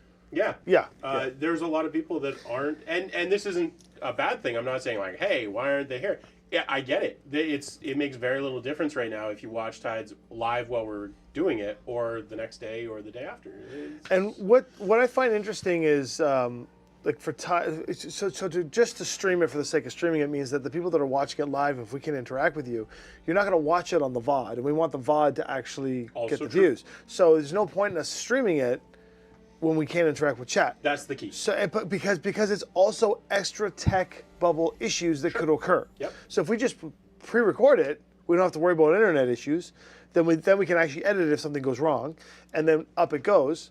And then We can people also have watch cleaner audio too, which is nice. On that note, Jared, even if we do take Tides from a proper live stream, there's a very high chance that we will be premiering it still. And that will actually potentially give us an option to be in the premiere chat. and as chat well. with you as well. Yeah. So your point is well taken about like live interaction with people in chat. But I think the great thing about doing it as a premiere is that still exists. And like bottom line, if the fans can't interact meaningfully with what's happening on screen, live streaming, yeah. But we're also open to discussion on any of this. So Thanks, you know, B. keep coming. Thanks, B. Thank you, B. Adrian, would you like to address Kiwi Messiah's question? Considering how great the production channel of the channel is and how awesome the crew is, can you think of any reason you're not at 100K subs yet? I can. We are not consistent enough. Yes. Actually, this is one of King of consistent. We have not been consistent enough. We have changed programming too many times. We have changed people too many times, and we have changed time slots too many times. Yeah. Realistically, that is the reason we are not a bigger channel, and that's why we're having the strategy meetings to sort of realign, refocus, so that we can hit the consistent growth. Now we are growing significantly. We are. We've had some marketing like things every time. I guess Lin Manor, but anytime we do a big project of any sort, we do get a growth. We can't grow the channel with every project and expect us to get 100,000 subs without this being another 5 years of a slog. Yeah. But what's good about it is that every time we do grow the project and we get new fan bases in, those fan bases mix and we get this eclectic, awesome chat we have here. But everyone knows that hyper-focusing on one particular thing and really focusing on that is the thing that wins the day on channels, which is why the discussion of whether we split out Battletech and Cthulhu and D&D and do all these sub-channels to grow the channels individually. The downside to that is that we get pigeonholed into doing those programs to such a degree that if we ever decide that we can't do those programs mentally or desire-wise or whatever, then the channel essentially dies and all that work is for nothing. Yeah. But if we do, and that is like, the fast vertical growth is to hyper-focus on one thing. We're all going to do D&D, nothing but D&D or nothing but Battletech. Yeah, away we go, right? Yeah. Plateau, and that's where we stay. Yeah. And if we decide to change our pattern, it dies. Yeah. And then we got to go vertical again. Yeah. What we're doing is a bit of a slow bake. We're going like wide, and we're casting the net. We still need to be consistent, which we failed on, but we're casting the net into multiple different platforms. And if you look at the chat right now, all of you are literally from different parts of the world. Like, you are so scattered out. I'm watching them say, I'm 12 hours behind you. Yeah. Like, everybody is so scattered across the world, and you all have come here from different things, but you're all mixing in an awesome mosaic in front of our eyes right now. Yeah. And that is a slow build that if we are consistent, we will grow that fan base to such a degree that it will become not a fan base, a family. Like, there's a crazy ass like family that we want. Real quick, two more things. First of all, I didn't say, but thank you for the kind words about production quality and everything. Thank you. And two, I do want to clarify when I said, we've changed people, we've changed, we are not going to just, what Tom was saying, we're not going to hyper-focus on just one thing. It's just that we did too many changes too often. We're going to dial back the changes. So two things. One is Beskar is very much of the opinion that the channel has improved in consistency since Adrian came on. I think that's probably correct, yeah. So. I mean, yes. Look, he's good at stuff. We're not what he knows. Like, if you saw the difference, like, you know what? I'm going to do it right now. I have like 5 different schedules on my laptop for my work outlined because I'm so all over the place so often. Like, it's the only thing I can do to make sense of it. While you guys are talking, I'm going to go on the Discord. I'm going to fire up a photo of what the studio looked like when we were doing it. And then I'm going to throw up a photo of what the studio looked like when Adrian showed up. Sounds great. Yeah. So you guys keep doing your thing. Well, I was going to say, so Cabinet of Wood was saying including the live chat replay is important for people watching it post-live, which the live chat replay is always available through like watching it through the live section as a VOD. But it probably wouldn't be the worst idea to include that in the overlay for our actual like live discussions for VOD review. I think we need to. So the lore discussions, the live sort of we slapped something together. This was slapped together as well in like 10 minutes. Well, more than that actually. It took me too long. But we need to revisit the way that we're doing these sorts of discussions. And yes, I think having chat visible on I think that would make sense. Yeah, something along those lines. But yeah, just your personal taste. You prefer to chat with 5 people at once rather than 5,000 at once. Yeah, I mean that's a classic sort of gotcha with channel growth. You do get the larger. Yeah, the more people, the faster chat moves. That's why when you start getting to the larger numbers, that's where the memberships and stuff really start coming in. This is exactly what I was going to say. The RP Patreon and the out of character channel and everything else. Super chats and things. Those are always going to be the more exclusive area, and they will not grow at the same rate. No. They just won't. There was a comment from Jared saying, would that make it harder for you guys to interact in the Discord timeline-wise once that gets in a I'm assuming that's about tides. I believe that's what he's talking about. Yeah. No, actually, I think it will improve it because one of the things that we can do if we are doing pre-recording and everything else is we can actually do a little bit more in terms of planning out things happening in-game and...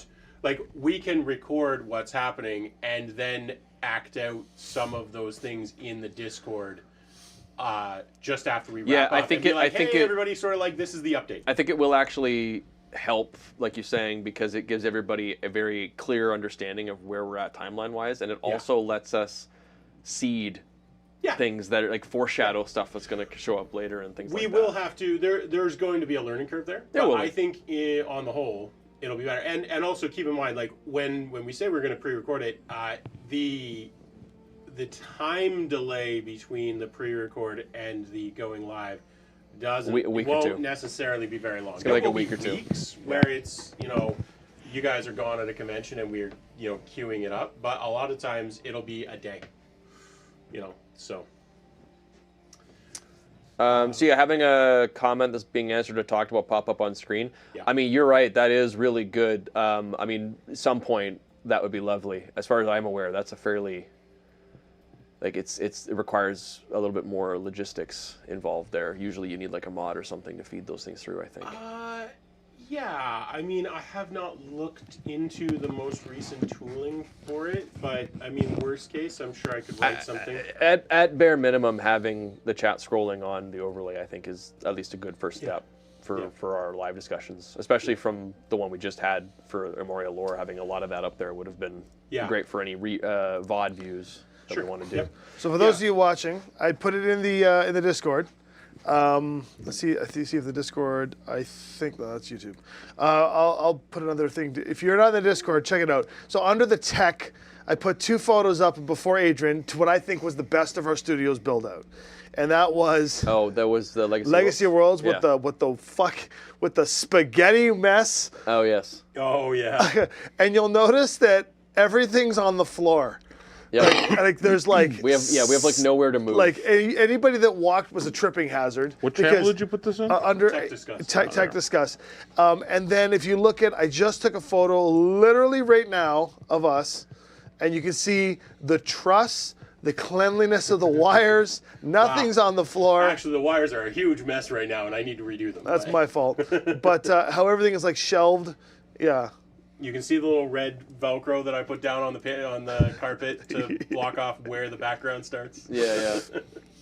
Yeah, it's Yes, good. no question. I have whipped these guys a little bit into shape on consistency, and really, it's just now we just need to get that excitement really going. I mean, we're all excited about what we do, but we just want to make sure we're engaging with the channel in the best possible way. Really, that's what it boils down to. Engaging with the community. Okay, so I put all that in there. Yeah, so what did I miss? Not much. B had to go to bed because it's like 1. Yes. Good night, 1 B. a.m. Yeah. Well, I think we're probably going to wrap up in a little bit as well. Yeah, but because we got not right away, but Yeah, no, like Yeah. 10, 15 minutes yeah, or so. something like that. So any other questions, drop them in. High level, what's going on in the next little while? We're just figuring out what we're doing live, what we're doing sort of premiere pre-recorded, when we're doing things. So we're probably going to be doing the lore discussions are going forward for sure, Yeah. but we are talking about possibly interleaving some other stuff in there as well. I'm not going to Yeah, like so for example, your comment on like your ideas for doing a low magic campaign. Oh yeah, That well, That would be a freaking great awesome. side conversation Yeah. to have. Yeah, Like yeah, obviously it's somewhat tangentially related to Imaria, but I feel like we could just do a full hour on that Oh, yeah. without even really talking about Imaria Well, lore. I think now that we've covered some of the majors of the Imaria lore, I think we will start to interleave just more generic role-playing. Well, I almost wonder if like that would make sense to do like a separate thing. Anyway, we can certainly talk about it, but there's a lot of like I think it would be really interesting and engaging to have conversations about different approaches to doing low magic in a setting, or different approaches to doing. That was an interesting thing to say though about how you could pull that off. Yeah, and like different ways to approach, like how do you give lore to your players without having their eyes glaze over? What are things you can do? Like that kind of discussion and like different kind of concepts and ideas on it, I think would be a great thing to incorporate more of. Yeah. And just having those conversation involving like open, basically like kind of like doing a panel, but with more of an open dialogue with the chat. Yeah. just on a regular basis. That's I the think it'll key. be fun. Yeah. That's always the key. Like if we're just gonna have a chat about it, then we will set up the perfect microphone placement with the softbox 6 That's right. inches, and we'll do the that Netflix crisp, clear style sound. clean. Yeah. We can do that. We've got the stuff, but I would way rather do And it then live and then we'll get always people- interrupt each other right Yeah. before we're about to drop the That's knowledge. right. That's right. But I would way rather do it where everybody can chime in and give us stuff to talk about, and it's better. I like Yeah. it. It's yeah. more Yeah. fun. Yeah. I agree. Not to say we'll never do the other. Just it's not where I'm at. It's not where we're at. Well, we did it. We did it. What did we do? We hit 100K over the stream. Could you imagine? Just hit a Could you million imagine? Could you imagine if we got 30,000 subs while we were in the stream, and yet there's still only 14 people watching? Does Paul remember the promise he made about having Mech 7 finished for Christmas, New Year? Yeah. This is why I like Beskar. Beskar is here to keep Paul honest. And look, Bez, I wish it was done. It's not. There's just. I believe. I only got 2 hands. He's Jesse's unemployed only got now, 2 so he's hands. got Hang no on, excuse. Hang on. The rest of that message was, I believe the agreed punishment for not delivering Was crucifixion. was Yeah. Yes. I mean, I'm down. I'm sorry. Okay. There you go. There you go. You're good. There you go. I don't care how sure I am something's going to be done. I'm not going to agree to a punishment of crucifixion. Kiwi, I think we have that now. It's the channel video. If you look at that, it's very brief of the Yes. introduction, and it kind Yes. Wow. We Well, do. We do. it's not an introduction of who we are as people, but it is Yeah. definitely a, hey everyone, I'm the Tome Keeper Devin, and So- greetings and salutations as my phrase. So one of the things that we do want to do that we've tossed around, and I think we are going to do it, is Sam's here. Sam's here. At least Sam got in here to do his. That's fucking expensive. yeah, Kiwi. So we will definitely do sort of introductions on camera. I also want to, part of the ongoing stuff of the channel is I do want to do the same for characters that we're playing, and to an extent the same for games that we're playing. So Friday Night Aces should have an interview with Paul about what the show is. Tides should have an interview about what the show is. Short. Less than a minute. Well, maybe 2, 3. Okay. But like short. Less than 3 minutes. Yeah. I think those are essential for people coming in. If you're coming into a show on episode 12, you got to be able to get some context quickly. You got to be able to. So, gave me his word on stream. I mean, that's Yeah. That's. ooh, that was just It's a unfortunate. mistake. It's unfortunate. Interrupt with cans opening. Sometimes life just sucks, Bezzy. There, Paul's word is as legendary as an earthworm after rain. Forgive him, Beskar. He knows not what he does. So now you can't trust them. You can trust me, Beskar, when I tell you I give you my word. The Keymaster will not die in the deadliest dungeon. Yeah. Cheater. I did not cheat. There's cameras on my 20s that I rolled. No, I meant the fact that you're not going to play Keymaster and Deadly Yes, Dungeon anymore. that's right. It is a bit of a cop-out. I am not playing... Well, maybe one day. Who knows? Yeah, we'll see. We'll see. In the friendliest dungeon. The friendliest dungeon, Meeps You see Gaming. So, I may have gone a bit, Tommy, but here by taking 1 million projects, where can I pick up a crew that will organize my chaos? I may have gone a bit, Tommy, here Yeah. by taking on 1 million projects. Where can I pick up a crew that will organize my chaos? At your gaming cafe. Yeah. Apparently. Meeps. It seemed to work pretty well for Tommy. No, don't do what I do. what I do. Sam, you're more than welcome. We'll make Gambit into a mech warrior. No problem. You can play any Friday night you want, brother. Gambit. Oh, yeah. okay. Hold on. Whoa. We gotta stop everything for this. What mech does Gambit? No, wait. Pilot. Wait, why can't we put the 4 deadliest dungeon? Why can't we put the chumps change in mechs? I and will. watch them I play? will create a deadliest dungeon in mechs. Okay, and then you but put what those mech? guys in there. What mech would you recommend to Gambit? Gambit? Conjurer. No. I mean, for name, yeah. but, Okay, no, for actual mech? Yeah. Okay, he would be... he doesn't really do much that's useful. On the An show. Irby. An Irby. No, like a bush. No, like he's. Are you gonna say he's bushwhacker? fired. Yeah, bushwhacker. A bushwhacker? A bushwhacker. What's wrong with the It's bushwhacker? kind of useless. Sam is driving over here right now. It looks good. Hang on. It looks good. It's like everything, yeah, and then it just kind of not what you thought. Okay. All right. Yeah. We just found a short. Paul explaining that the bushwhacker. I love is you, very Sam.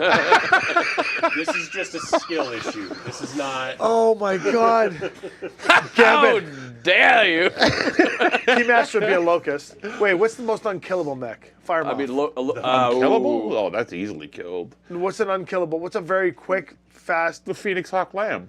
Keymaster to the Phoenix Lock Lamb? Or a Stinger Lamb. It'd be a smaller one. Meckiest Stinger one. Mungeon is a Meckiest terrible Mungeon. name. The what? The meckiest Meckiest mungeon. I love it, and it's terrible. The meckiest Mungeon. My God, can we get? Okay, we gotta get. Can you imagine Adam playing BattleTech? No. Oh, You mean the man who gets who can't choose between two class Oh, features? I thought you were going to say the counting of the dice rolls. I'm like, that Oh would take an God! No, hour. I was gonna say he could probably play yeah. Alpha Strike. you know Austin would do really well. Yes, he would. Oh yeah. Austin has an interest It'll in work well BattleTech. once I get these laser cut tiles done, and I can make a dungeon. So we're going through mech-wise to a dungeon. Yeah. Oh, that'd be a lot of fun. Would you guys watch that? That'd be Why would great. you not use the Dwarven Forge? It's not the same. It doesn't work for BattleTech, does it? Yeah. I mean, why not? No. I'll make a Actually, cool why- facility they that you guys sponsor the can Can we walk do a channel. around. Why don't we BattleTech cross it? dungeon crawl? I request 1% royalties for the name. Done. Just do a BattleTech dungeon crawl. There you go. Isn't BattleTech always a dungeon crawl? Well, kind of. Not Could you really. make a big ass cavern dungeon that we go through? Yeah, that's what all those tiles are. But for. how would we? Because we're not like typically doing DD combat. We'd have to like mech fighting in a hallway. Yes. Oh, it'd be disgusting. Yes. It would break Just everything. going from one kill box to another kill Well, box. the Phoenix Hawk couldn't do shit. Couldn't fly Yeah, no. anywhere. That'd be It would dead. completely Just break the unload game. 20 You LRMs into the transform. hallways. You transform into robot mode, run around. Never mind that. If you're playing aces, it would trash the A AI. freaking Oh, yeah. timber wolf in a hallway. Just sitting at the end of the hallway with an atlas behind it. You It's just like, come around the corner, 40 LRMs just come flying. okay, so instead of a dungeon, we'll do it as an open like space, and it's just like we'll put the heroes of Serpentica in mechs, put them in there. We have to be dressed up as our characters in the cockpits. The moon You do the 4 fight. cockpits, and then we'll go up against an AI deck that you build. Prismatic Dragon. Actually, it's got to be up against We're the back monster. with a vengeance. We got to set an event time for this. Be like a Saturday night or something like that. The moon fight that Yeah. started Deadly as Dungeon. Just go back to take on the would work Prismatic fine. Dragon, but this time you have It was an mechs. open area. No, because he's got the rules for the dinosaurs. Yeah. from Yeah, I the made. land. I made. Yeah, I I made. know, that's what I'm saying. Make a dragon. Yeah. That would be funny. Yeah. Because I already am talking to Daybreak right now about getting mod status on DDO. So then we can build a dungeon, and then the 4 of us can play DDO in a video game and go in as the 4 characters, and you could build a dungeon that we go in where we just die over and over again. Perfect. It'll be fun. Great. Just put a trap on every single space. No, Yeah. you can't do that. I don't know about I that. was going to say, can't or Says shouldn't? who?